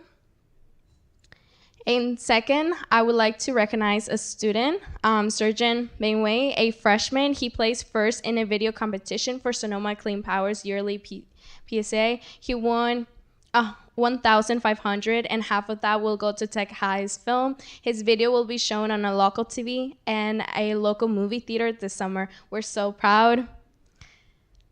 This year's prom was the Garden Gala. It was extremely stunning and took place on the Barlow in Sevastopol. It was hosted by our junior representative, Malia Denise. She demonstrated her organization skills and oversaw all the small details and was the reason why we had such an incredible turnout.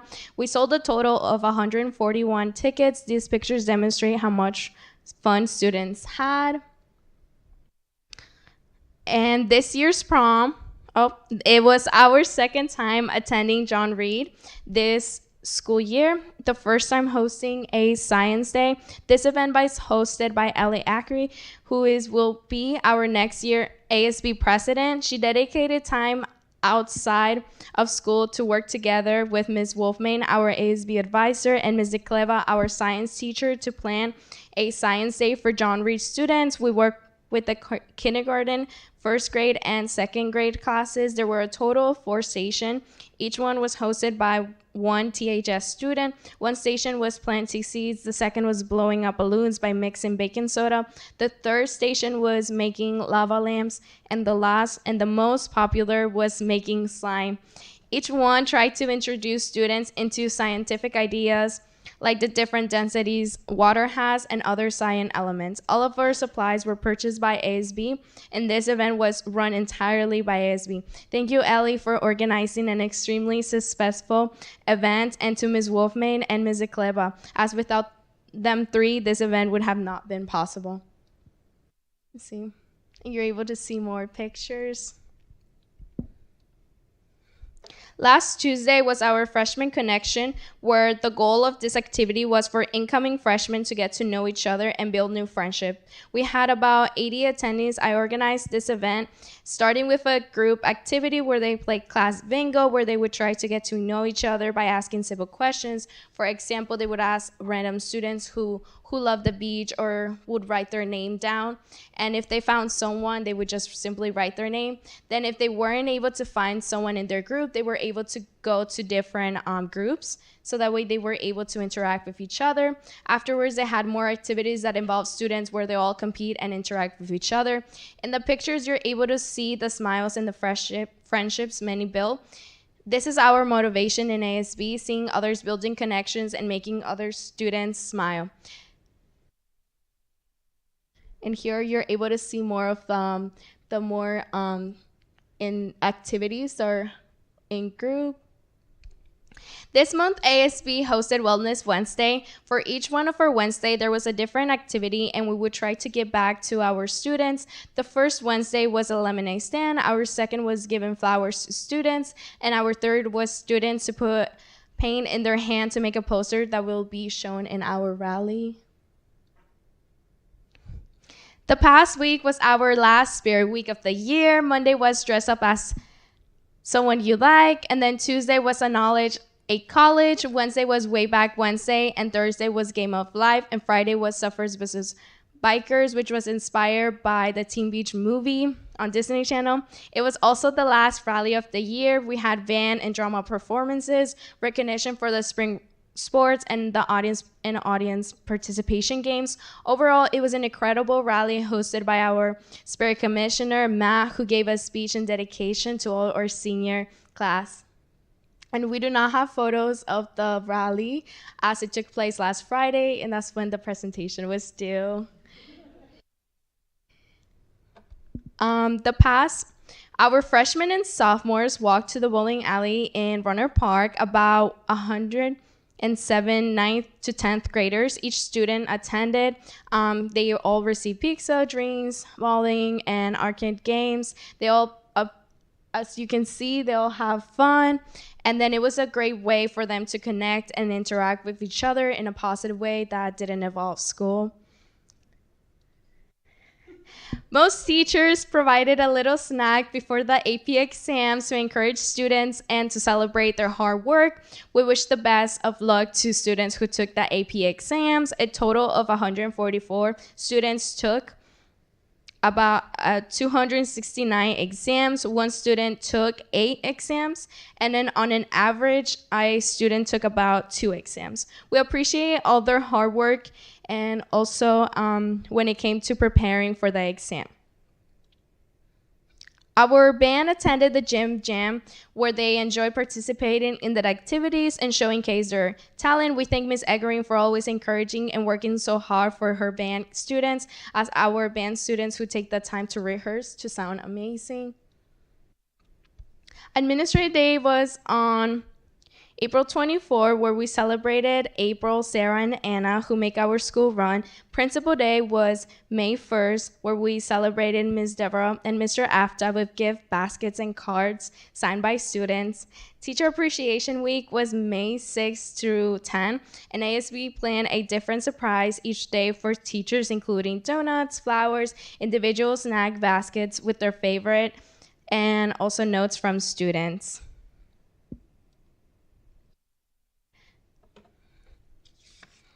Our tennis team had a senior night where they recognized Andrew Corey, Alice Durango, and Andrew McAllister. We are so proud of their season. They advanced to semifinals, but unfortunately they were defeated. However, it was still one of the most successful teams in Tech High history, and we're so proud of their accomplishments. Our track and field team, the JV boys and the varsity boys, won the NCL championship. The varsity girls finished second to Sonoma Academy. There are 4 new school records. Josie Hill in the 1,600 meters, and then Errol Durango in the 800 meters, and then Caleb Weaver in shot put. We are extremely proud of each and every one of our track and field students, and we are always cheering for them. Then these are upcoming events and our past upcoming events. The drama took place on Friday. It was a very successful event. And then all seniors had an amazing, lovely time at Disney Grad Night. It was truly one of the memories that we're all gonna remember and think about in our older years.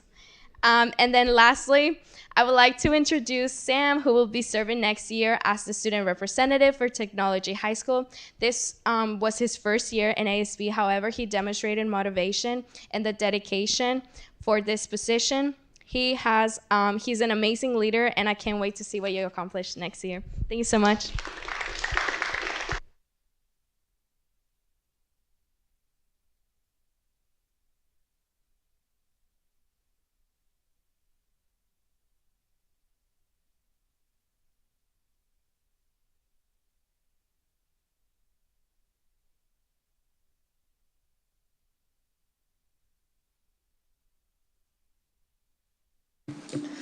All right, trustee report on activities. Trustee Johnson. Oh, sorry, I wasn't prepared. Okay, I got to attend the ESL promotions and the other stuff. I'll let you guys. I joined you with. Oh my gosh. Okay. Yes, thank you. The student survey, and that's it for me. Trustee Brown. So attended both of those events also. They were very enlightening to see the work that the students did. Is it Succession is what we called it? The reclassification. No, the reclassification, thank you. That was great to see. And then finding out about everything that they had to do to achieve that was a lot. The student survey, very enlightening, listening to our students. One thing that we were doing was kind of limiting on time, so next time we won't do that, hopefully, give them plenty of time for that. And then the third thing I attended was the facilities meeting, and we're working on a facilities plan, renewing our plan coming forward, and it's, you know, being in the district and having gone through 3 bond issues and that money going into our facilities, we're looking into a facilities plan for the upcoming, 10 years. And it's amazing if you think about where you live in your house or wherever, and, the improvements to that we have this whole infrastructure, and the fact that most of our funds, thankfully, come from our community. The state is not funding us like it's needed to. So one thing, listening to, not greatly attended, but some of the significant things, there was a principal and teachers talking about the factors of our facilities that really aid the education process for students, and that hit me. That was great. And then, I guess there's one other thing on that. And then I saw a teacher, because on each site has kind of a master plan that the architects put together, and it shows all the things that they're going to do, and reminds me that these plaques or pictures or that go back to the campuses and parents see that, and then people get this vision in their mind that everything on that picture happens. And just a reminder that this is a plan, and things change throughout that plan and things don't happen. Because I can remember at Rancho Cotati how many years when we did the 1990 bond, they said there'd be a new gym, and how people came to me many, many times, said, "Where's my new gym? Where's my new gym? Where's my new gym?" And finally, 2 bond measures later came the TAG building, which had the gym and the theater, which they wanted. So just a reminder for those that are going to be around for another 10, 15 years, plans change, but it's good to have the facility programs and see the things that are planned. And hopefully we can accomplish a number of those objectives and plans to keep our facilities current and for the best educational service for our students and our employees. So thank you. No report. All right, it's been busy since the last meeting. So with Trustee Johnson and Trustee Brown and Trustee Ellison, I don't want to steal your thunder, but we were at the reclassification ceremony, and it was wonderful seeing all the students and all the support they've had, and that was just really overwhelming. Attended the May Calamine meeting with our union representatives and management, and that is always a wonderful opportunity to have open discussion and dialogue and hear everybody's thoughts and ideas going forward. We went to the student safety meeting, which was wonderful to hear our middle school and high schoolers talk and hear from them what their feelings are about what's happening in our district, what's happening in their lives, and how school and just one trusted adult can really make a positive and really large influence in some of these students' lives. I think I did this since the last meeting. Lisa and I went to a CTA. It's at some point, Lisa and I went and had breakfast. So CTA put on a board member and union president meeting that was really wonderful to have open dialogue about, I don't know why that keeps making noise, so I'm just gonna hang back here. To have open dialogue, one of the things I learned was, one of the things we ask about is how come California just won't change how schools are funded? They should make it enrollment-based and not ADA-based, and why won't CTA do more to help us? Like, how come nobody's going up there and doing it? And the rep, who was really well-spoken, just made it very clear that CTA's stance is they won't do anything that could jeopardize or harm Prop 89, which is what we get most of our funding from. And in order to change how schools are funded, it would take a constitutional amendment. And in doing the constitutional amendment, it would open up Prop 89 to be completely rewritten. And which one? 98, 89. It's the, the numbers are there. Just put them in whatever order you want. And so their stance is that they don't want to do anything that would potentially jeopardize that. And if they opened it up, their fear is that we would actually end up with less than more. So it was kind of interesting hearing what they agree that, things need to change, but it's not as simple as how come we can't just all go knock on the door and say, let's do it this way. So, yeah. So that was interesting and wonderful. And it was good to do that. And we had some budget meetings, we had LCAP meetings, we had a luau, we had all the fun things too. So yeah, it's been a busy month, but it's been good. A lot of positive momentum and a lot of great things happening in our district. Now we have graduations coming up. I'd like to say we're gonna rest in June, but we have board meetings in June and then we can rest in July. Trustee Nelson? Yeah, so Trustee Brown talked about change. So in that final LCAP meeting, we do have newer or revised LCAP for the upcoming year. So thank you for that. Dr. Fields leading that, and I guess we were so productive in our DLAC that we're already done for this year, so we're ready for next year's meeting. So that was our final DLAC meeting last week that was canceled because we'd already achieved, I guess, our goals. Also attended the secondary student panel at the Rancho Cotati, where we heard some very articulate observations from the students. And that was good to hear and good to note for future reference and planning. And then also attended the English language learner reclassification meeting. I did think that was a great passage, a rite of passage for those kids and a great achievement, but I was kind of a little bit disheartened that with as many people were there, we had like maybe half that weren't able to attend, so they weren't able to, get that acclaim or applause or, pat on the back, whatever you want to call it, for that transition. So I just hope next year for all those kids that weren't able to make it, that we're able to somehow be more inclusive and get closer to 80, 90%, I guess, participation for those who earned it. So it's weird that people earn it and then they don't show up to actually receive that accord. So anyway, that's my report. Looking forward to graduations and all that's to come. So Great, thank you.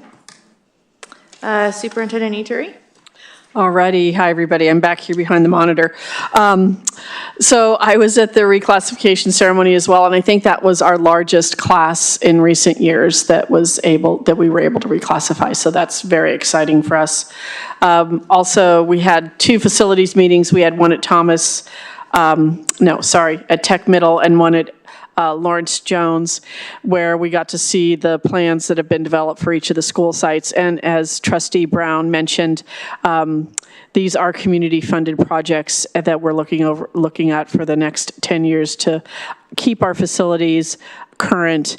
And also, we have to usher in a new grade, TK. And although TK has been around for a while, we'll now be accepting students who are 4 years old. And that's going to increase our enrollment and our need in our facilities. So, and also safety is another part of what we're looking at for our facilities. So just a couple of things to keep in mind as we're looking to the future for our facilities. I also want to mention that we have completed our bargaining for the school year. We will be, we've had a successful bargaining season, and I'm just super grateful to labor, to RIPSIA leadership, and to the management team. I think the conversations have been honest and open, and I believe that we've been able to build a lot of trust, and I'm just so excited to be a part of something that is innovative and courageous in our district. So thank you all. You have my sincere gratitude and appreciation. Also, we did the student panel, which I was very excited about to hear from the students in our school district about their experiences and how they are feeling welcomed or not welcomed, or what their connections are to our schools. And they gave us some really great concrete ideas on how we can improve things moving forward. So we'll be looking at that. Another opportunity to collect data is we put out a food survey last week, and we have 422 responses. I was completely overwhelmed by the number of responses.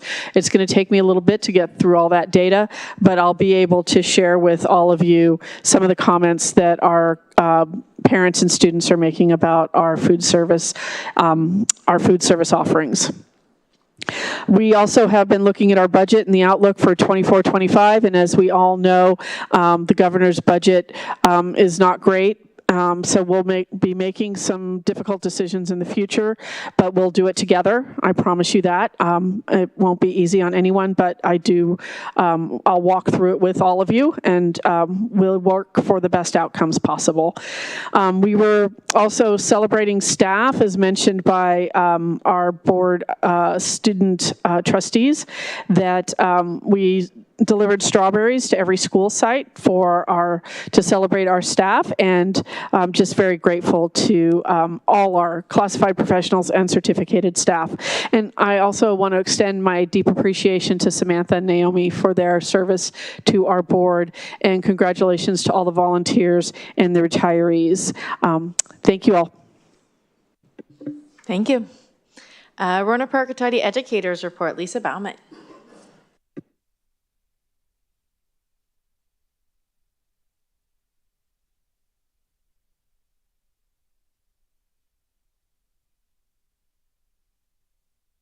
All right, can you hear me? All right, good evening, everyone. Tonight is obviously a night of celebration, but it's also, for me, a night of reflection. I am both inspired and eternally grateful to the educators that were honored this evening. They have dedicated a lifetime to teaching our children and shaping the future in doing so. Thinking about all of the changes and swinging of the educational pendulum that they have endured is proof that educators are some of the most important and valuable people in our community. I, for one, can only hope that I can look back on my career one day and have had the impact that they have. We are actually having our own celebration on Thursday afternoon to honor our retirees in Ripsia and to just close the year and celebrate all that we've done. We also have a lot to celebrate as a group. Every month I've shared with you the amazing things that our educators are doing, and this month is no exception.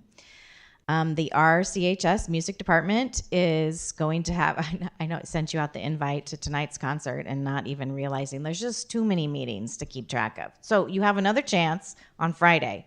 There is a concert that is going to be held on the 24th at 6. Doors open at 6:45. The concert starts at 7.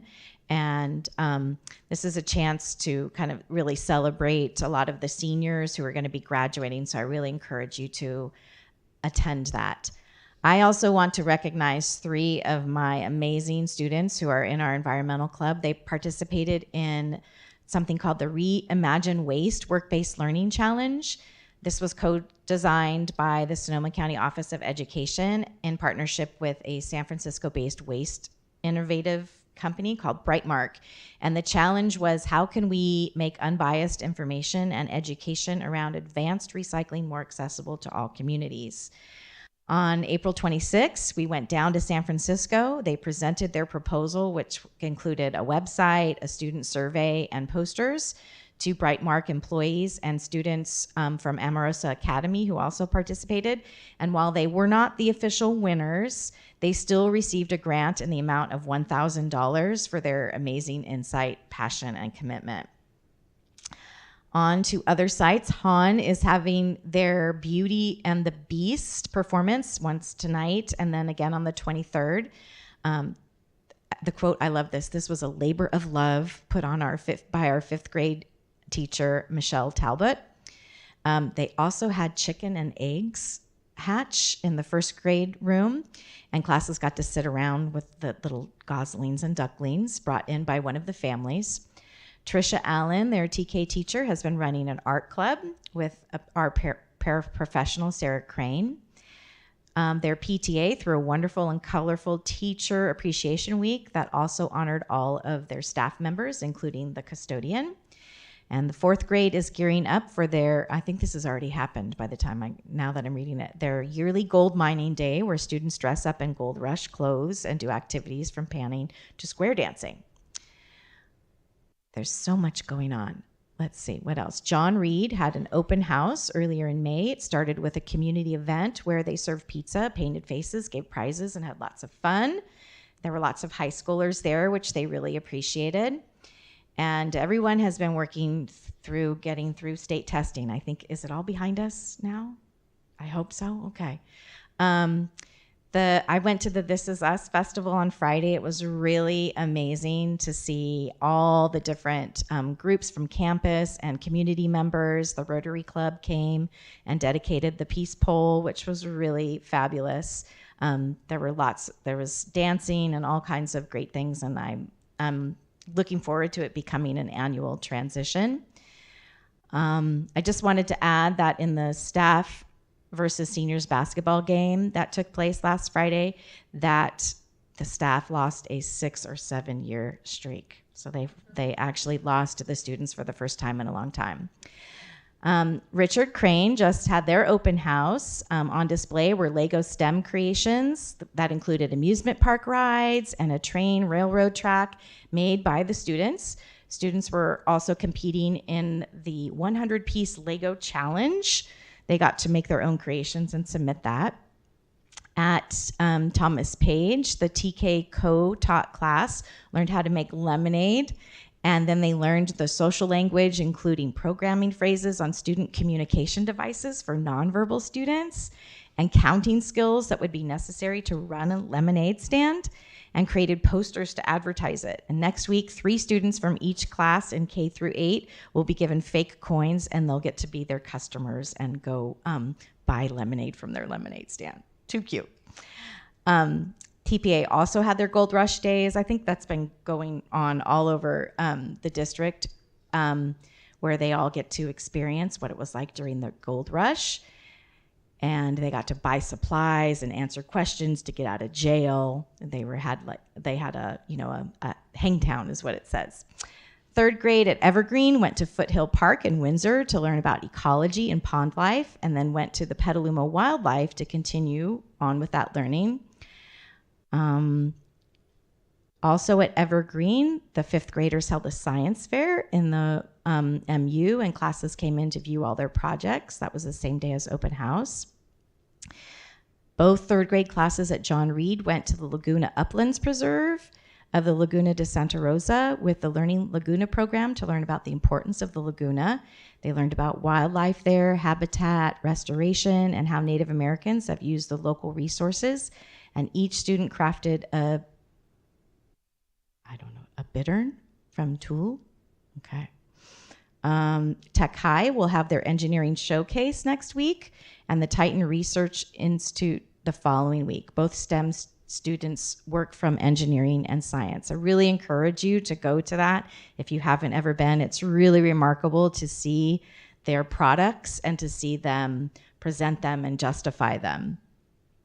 And tomorrow is Monta Vista's Spring Fling show. All board and cabinet are invited. All right, so now my part. When I took on the role of RIPSIA president, I had goals and visions for what I hope to accomplish and where I wanted to see our association go. And I have to admit that what has transpired over the past 9 months has far exceeded my expectations. When I first met our superintendent, I was very transparent about our wounds and lack of trust. And she responded by telling me that she wanted to be partners. And so our journey began. And for this next part, I'm sort of preaching to the choir because we've all been on this journey together, but I also want to share this with our members who are listening at home. With our shared commitment to lifting up our educators and all district staff, RIPSIA and district management have created a district-wide labor and management group known as CalMI, visited sites together in our hope to establish community schools, had our first district-wide celebration, the Luau, had countless meetings and phone calls and texts to discuss concerns, and decided to give interest-based bargaining a shot. Through the IBB process, RIPSIA and labor and district management have collaborated on 5 MOUs, which have already passed, and tomorrow we'll make public 2 more, including much overdue improvements to the working condition of our education specialist, as well as improvements to our contract and salary schedule.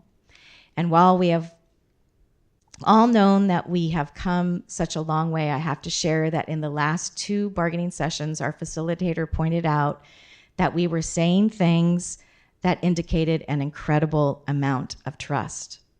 So we truly have become partners. Much like trying to imagine distance learning in the time before the internet existed, if you had asked me 2 years ago where I thought we would be today as a district, I could never have imagined this. In closing, while one door or chapter closes, another opens. I could not have hoped for a better year. I am honored that I will get to do this for another year, and I can't wait for the sequel. Thank you.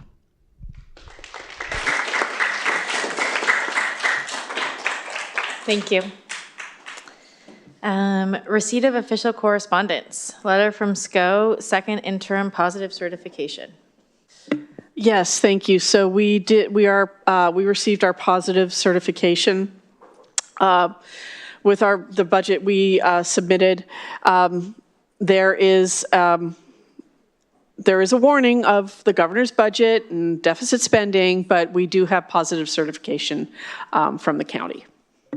Great, thank you. All right, we will now take a much-needed 5-minute break.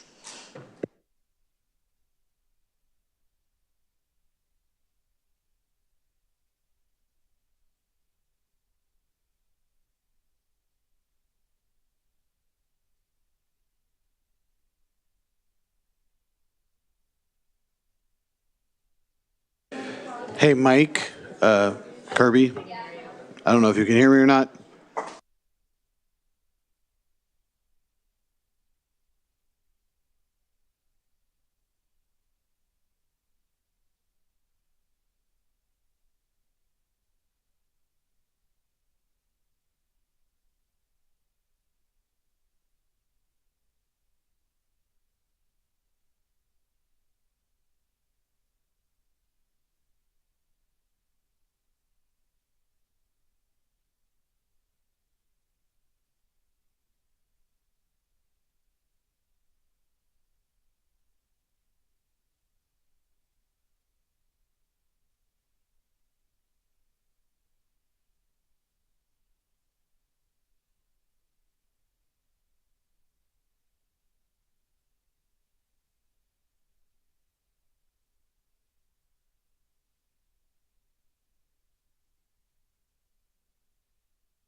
All right, we'll call the meeting back to order. Is there any discussion or questions about the consent agenda items 8A through Z? All right, hearing none, can I get a motion to approve consent agenda items 8A through Z? I move that we approve consent agenda items 8A through 8Z. Can I get a second? I'll second. All in favor? Aye. Any opposed? Motion carries 5-0. There are no educational services. Moving on to personnel services. Item A, declaration of need for fully qualified educators.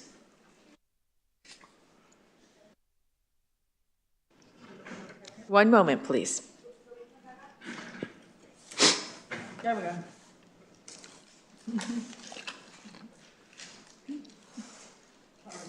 Hello. So this is an item that we bring every year at this time.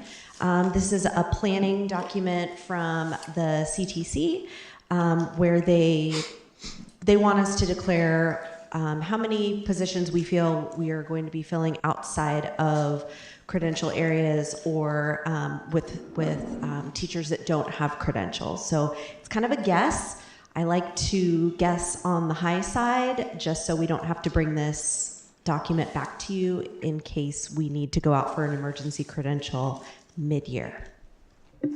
Great. Any questions? Can I get a motion to approve A, declaration of need for fully qualified educators? I'll motion to approve. Can I get a second? I second. All in favor? Aye. Any opposed? Motion carries 5-0. Item B, approval for VAPA job descriptions for music teacher, drama theater teacher, visual arts teacher, dance teacher, and color guard teacher. So I want to thank Jenna Eggering and Dustin Friel, who are our VAPA TOSAs, Teachers on Special Assignment. This is part of our Prop 28 funding that we will be, all schools in California will be receiving. And I think this, oh no, it's in and out. So we did not have job descriptions for these positions. Our teacher job descriptions are pretty outdated. It's on my list of things to do, but these are very job-specific job descriptions, so we can go out and recruit for these teachers that will be funded by Prop 28, and school sites will be able to indicate how they want to use that money and hire these types of teachers. Great. Any questions? All right, can I get a motion to approve the VAPA job descriptions for music teacher, drama teacher, theater teacher, visual arts teacher, dance teacher, and color guard teacher? I move. Can I get a second? I'll second. All in favor? Aye. Any opposed? Motion carries 5-0. Item C, approval of provisional internship permit at El Colegio. So this is an item you see occasionally, and we'll probably see more in the next few meetings. These are teachers working on a PIP or a provisional internship permit, and this person is a current paraprofessional in the district, and we would like to hire her as a teacher in El Colegio preschool next year. Great. Any questions? Can I get a motion? Is it El Colegio or is it El Colegio? Just checking. It might be Just checking, sorry. Sorry, I don't speak Spanish. Oh, El Colegio? Your tomato is my tomato. As long as we both vote affirmative, it's fine. Okay, great. Can I get a motion to approve the provisional internship permit for El Colegio? I'll move. Can I get a second? I'll second. All in favor? Aye. Any opposed? Motion carries 5-0. Next is Business and Operations Services. We have a presentation from NV5 Solar Presentation. I'd like to invite up David Williard. So in conjunction with our facilities planning that we've been doing for the last few months, we contracted with NV5 to do a feasibility study on on a solar project for the district. And we have David Willard here from NV5 to present to you today. I think you have to use the handheld if it's there. That's on. I told me he wants to use the handheld. Check. Try that. Does this work? Okay. Look at that. Thank you. It's a pleasure to be here tonight with you all, and I'm excited to give you an update on the solar project for the district. Next slide, please. Do I control it? Oh. Thank you. Okay, now I'm all set. Thank you for your patience. I'm David Willard. I'm one of the founders and principals at Sage Energy Consulting, and we are now part of NV5 for the past 2.5 years. We're an independent energy consultant. We work with public agencies throughout California and beyond. We help figure out what projects, we do feasibility studies on solar projects and then help procure and manage them through implementation. So that's how we were recommended to the district, and tonight we're going to talk about the project to date and results of our feasibility study, and then the project schedule and next steps. So the district was approached by SiteLogic about 1.5 years ago when the rates were changing from net energy metering 2.0 to the new net billing tariff. And with NEM 2.0 sunsetting, the more beneficial rates through PG&E were going away. And that ended in April of 2023. And so SiteLogic was able to submit applications on behalf of the district to get grandfathering of your systems on NEM 2.0 for 20 years. And the projects need to be completed now by April of 2026. You have a 3-year window to get them constructed. So the district hired us to conduct a feasibility study and look at an independent evaluation of whether or not these make financial sense for the district to pursue, and then to identify how to finance the projects and implement them. We also looked at solar photovoltaics. We looked at battery energy storage systems to see if they could help out with the project economics. And then also we looked at electric vehicle charging stations, because as of July this year, the new Title 24 requirements are requiring that any solar carports that go in over parking lots have electric vehicle charging stations implemented with them, also with infrastructure for future charging stations. So we determine what those requirements will be as part of the project. The summary of the project that we evaluated was 11 of your sites that SiteLogic had applied for the net metering grandfathering. And with those interconnect applications, we have to stay within 80% of that system size that they filed for and not go above what they filed for.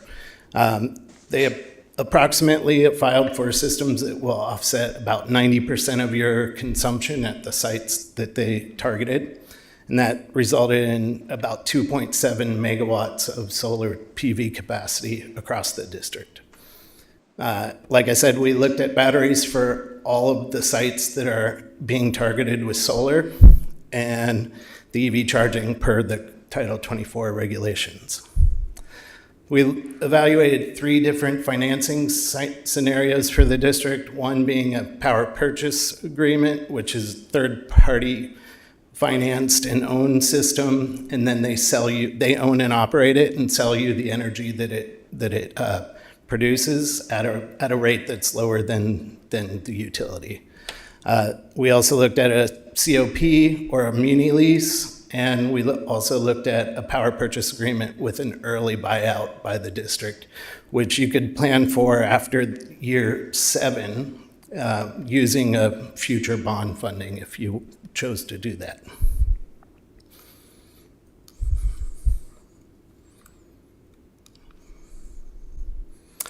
So the general results that we found were that the PV systems were financially viable at the 11 sites. They generated about $7.4 million in nominal savings over 25 years with a PPA. And that's about $5 million in savings in net present value over that time. We also do not recommend going with battery energy storage systems at the moment because we did not find any significant value added by implementing those at this point. We do recommend, wherever possible, when implementing the storage, to make it battery ready so that in the future, when those economics make more sense, you can implement those systems at that time more easily.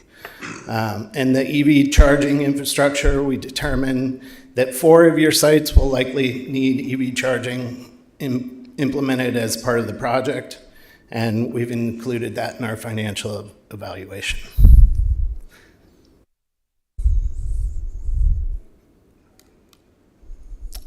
So here's what the cash flow looks like for a conservative estimate of the project finances using a power purchase agreement.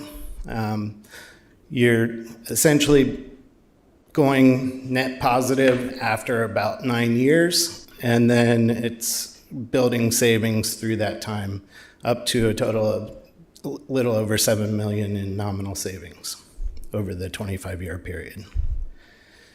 This is a depiction of what it would look like with the early buyout option that I mentioned before.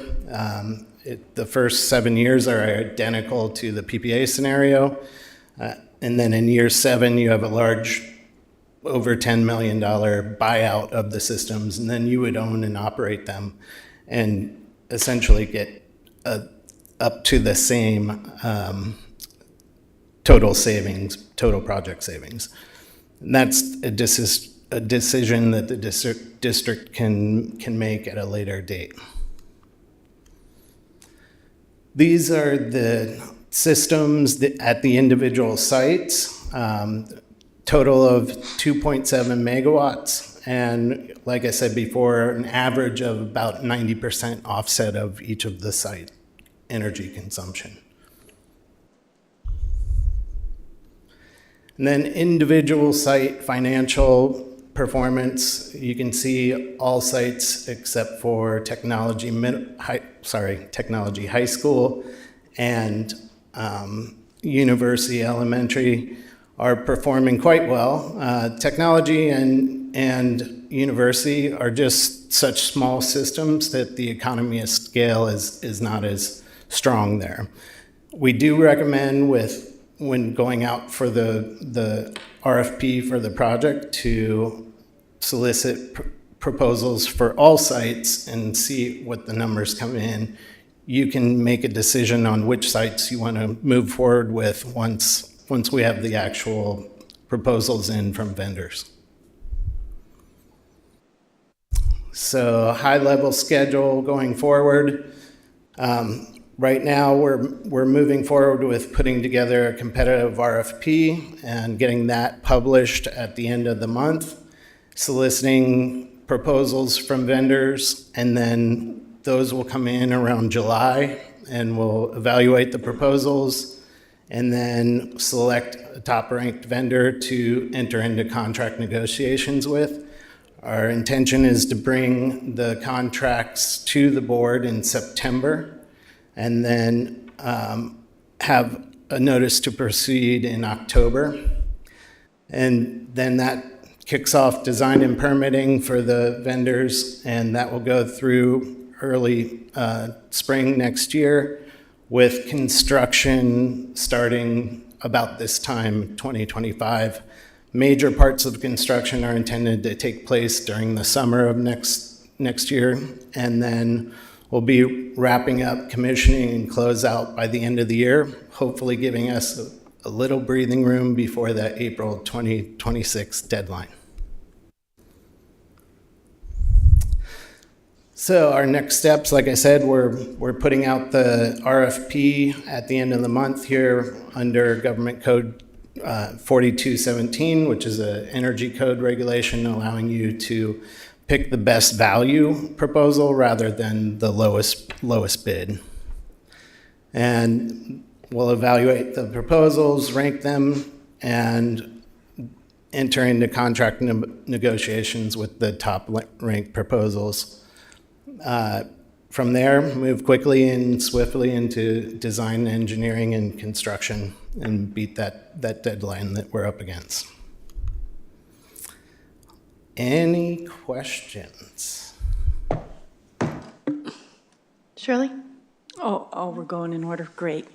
Thank you for your presentation. So, you know how solar companies are they fall away sometimes. So, do you have a good forecast about which ones are going to be strong in the next couple of years? Yeah. Well, we maintain a database of providers. We have approximately 300 contractors and solar providers that we distribute our information, our RFPs to. And the solar market, energy market in general, it's a roller coaster. They're going up and down, and with a PPA, you need to solicit firms that are going to be around for a long time. There are a number of those, so we have pre-qualifications that we include in the RFP that they have to be in business for, a minimum of 5 years in doing similar projects in California. We look at their financial standings and review all aspects of their experience and just the health of the company. That being said, we do pre-qualify all the companies and make sure that they're going to be around and be able to perform on this project. Some vendors will sell the project to a finance partner, and some companies hold those assets and want to build their portfolio. So all of those we're taking into account. Great. I have a question about batteries. Obviously, not a lot of schools are operating when the sun goes down, and except for possibly the high school where there's more sports activity and theater activity and stuff like that. Does the Rancho Cotati, is that feasible for that site to use batteries? Or is the TAG building, I think the TAG building uses a whole bunch of electricity. So I don't know if batteries are an option in your study for that facility or not. We did evaluate it, and it does have the best potential for battery storage systems because of the excess usage and high demand. However, given the current battery pricing and just the way the tariffs are, we're not seeing the financial benefit to pay that off. Right. But like I said before, we're going to make the interconnection and the switchgear modifications to make sure that in the future, when the finances do work out a little better for batteries, they'll be able to plug and play. Yeah, it's crazy what systems cost, and then now adding battery cost to a system, it's just like, what? Mm-hmm. So eventually, I guess if batteries became cheaper, we could retrofit and add batteries if it made sense, right? That's what we're expecting, and that's what we foresee happening, especially as the rates shift and the value of energy shifts. There's going to be more opportunity for doing arbitrage, where you store and release at other times rather than just demand load management. Right. Yeah. Thank you. You're welcome. I have a comment and just two questions. I like the idea of batteries when they are cost effective from a disaster preparedness point of view. Yep. We can do a lot with that. A question about if you charge your car on the panels, is the person who's charging the car, do they have to pay for that? Yes. It's you as the district are going to be owning the EV charging stations and dictating how they are charged for. But typically, you are going to have a charging mechanism, and they will have to pay for that energy that they're using. Okay. Then the last question, I don't know if it's come up before, I don't remember. Do we know of any negative health consequences from being around panels? I'm not an electrician, but I think of like, you know, the waves and all EMFs. that. Yeah. There are EMFs around the inverters themselves, but they're not anywhere of the levels that are, you know, negative impact of health. And the actual modules themselves, there's no issues with those other than end of life recycling of those modules is still a pretty nascent field at the moment. The inverters themselves, though, they're going to be mounted up on the canopies and away from, you know, public and students and staff. Okay, thank you. You're welcome. These things probably do a lot more damage. That every student has one. I would agree. So I was looking at the appendix, and it shows on each of the school sites where the panels are going to be. Yes. So the ones over the parking lots, I understand. Some of them look like they're like central to where the students are playing. So they'll be playing in amongst or around and under these. Why wouldn't we just put them all under over parking lots? There were a couple of reasons that we did that. And the primary reason was site stakeholder feedback that they needed shade in the playgrounds and in the areas where we're putting them. That was the preference from site stakeholders. The other reason being is now that we have the requirement to put in EV charging infrastructure under the parking lot arrays, that adds cost to the project as well. So we're trying to balance it with the most cost-effective project and preference of the site stakeholders. Okay, thank you. And these arrays are going to be, you know, minimum of 12-foot clearance, so they're well above where the students are, and there's plenty of room underneath them for. Right. Yeah. Well, Hans is over their garden, so that one might be a little bit tricky, but they can do garden vegetables, I guess. I will also say that the sites that we've put in the layouts for the RFP, these are preliminary, and it's definitely subject to change. Hey, David, in the general feasibility findings, I'm trying to see what the definition of the acronym NPV is in the nominal savings versus the NPV savings. Yeah, NPV is net present value, so it's kind of discounting those future savings for essentially inflation. And we take it a very conservative discount. So it's bringing it back to what we were expecting a few years ago, not what the rampant inflation today? Yes. Okay. Great. Any other questions or discussions? Josh, you think this timeline's feasible? Absolutely. Okay, sounds great. All right, well, thank you very much for coming out tonight, and we appreciate it. Thank you very much. I do have one other question, and how much, while this construction is being done during the summer, does that pretty much mean that the parking lots are off limits, or due to the construction?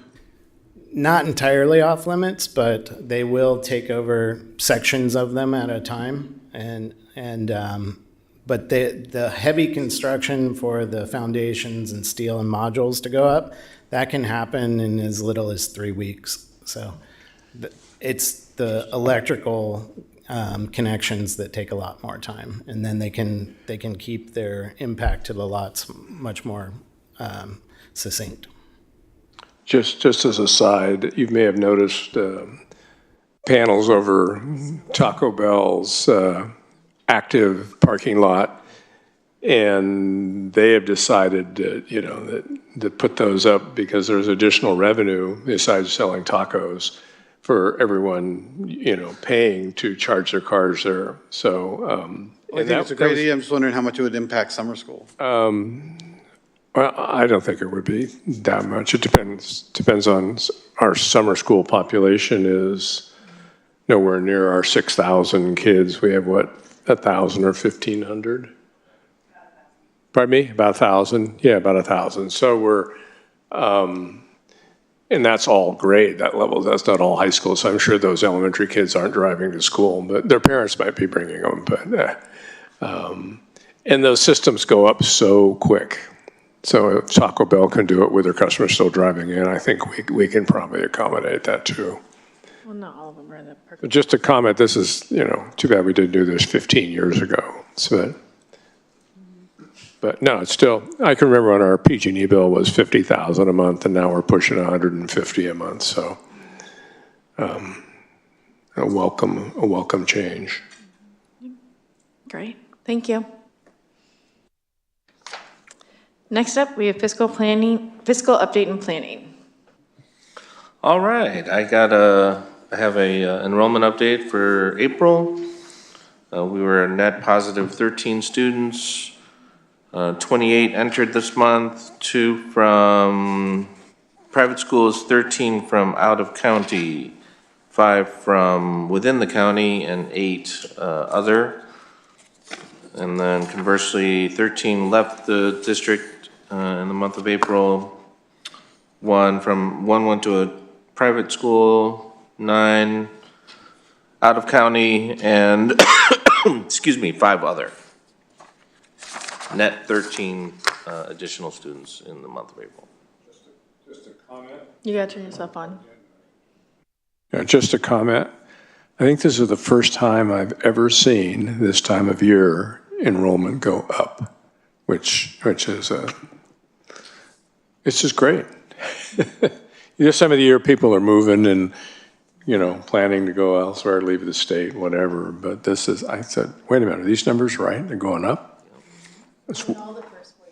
I know, thanks. Great. Any other questions or discussion on that? All right. Ratification of 2024 CSEA summer hours for night custodians.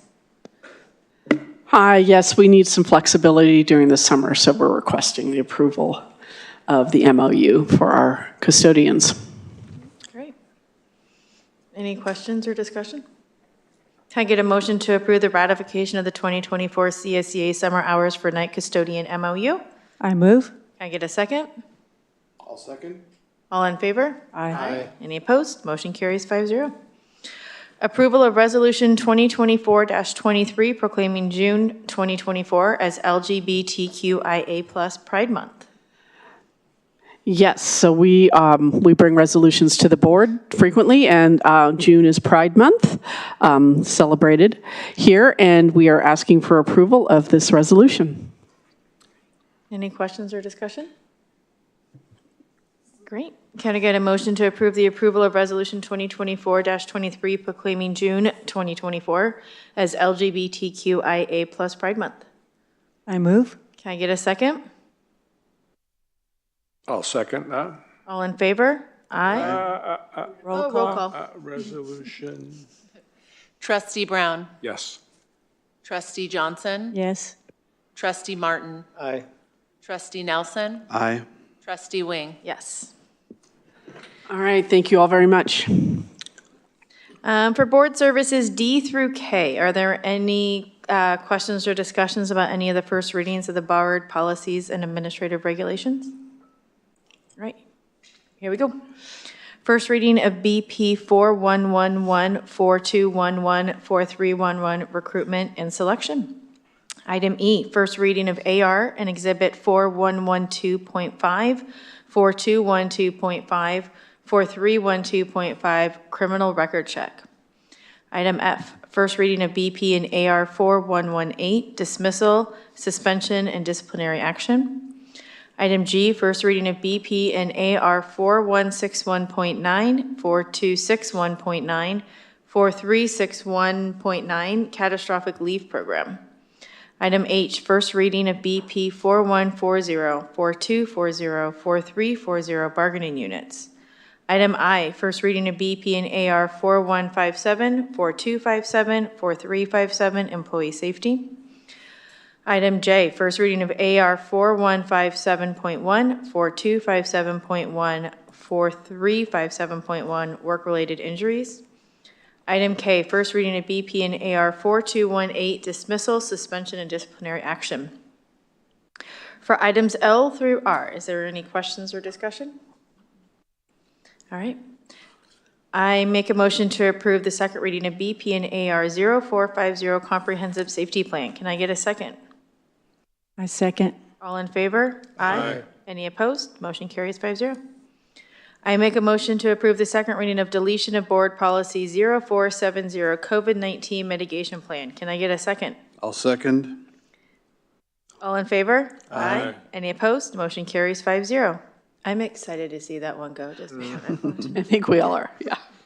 Can I get a motion to approve the second reading of BP and AR 3516 Emergency and Disaster Preparedness Plan? I'll second. All in favor? Aye. Any opposed? Motion carries 5-0. I make a motion to approve the second reading of BP and AR 3550 Food Service Child Nutrition Program. Can I get a second? I second. Oh, Shirley, I second. What? Yep. All in favor? Aye. Any opposed? Motion carries 5-0. I'll make a motion to approve the second reading of BP and AR 3551 Food Service Operations Cafeteria Fund. Can I get a second? I'll second. All in favor? Aye. Any opposed? Motion carries 5-0. I make a motion to approve the second reading of BP and AR 3553 Free and Reduced Price Meals. Can I get a second? I'll second. All in favor? Aye. Any opposed? Motion carries 5-0. I make a motion to approve second reading of Board Bylaw 9320 Meetings and Notices. Can I get a second? I'll second. All in favor? Aye. Motion carries 5-0. Acceptance of gifts and donations to schools and district.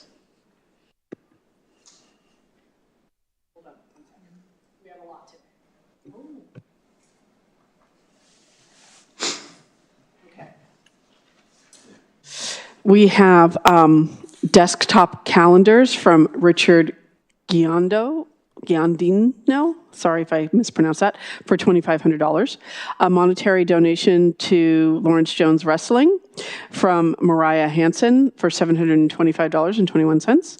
A monetary donation to Tech High Drama Department from Tracy Johnson for $500. We have two donations to Han for third grade field trips and fourth grade field trips from the PTA. One is for $730 and the other is for $2,310. We have Pizza Leah. Thank you, Rachel and Leah, for staff appreciation for a donation of $268.54. We have Grocery Outlet donation of gift cards for $50 to Tech Middle, and our Grayton Rancheria generous donation of $346,437 for a grand total of $353,521.24. Wonderful. Thank you to everyone in the community. Can I get a motion to approve the acceptance of gifts and donations to schools and district? I move. Can I get a second? All right. All in favor? Aye. Any opposed? Motion carries 5-0. Future business and agenda items. Trustee Johnson? Nothing. Trustee Brown? Nope. Trustee Martin? Yes. Trustee Nelson? Nothing. All right. With that, we adjourn the meeting at 9:13. Thank you. All right, my 2 minutes.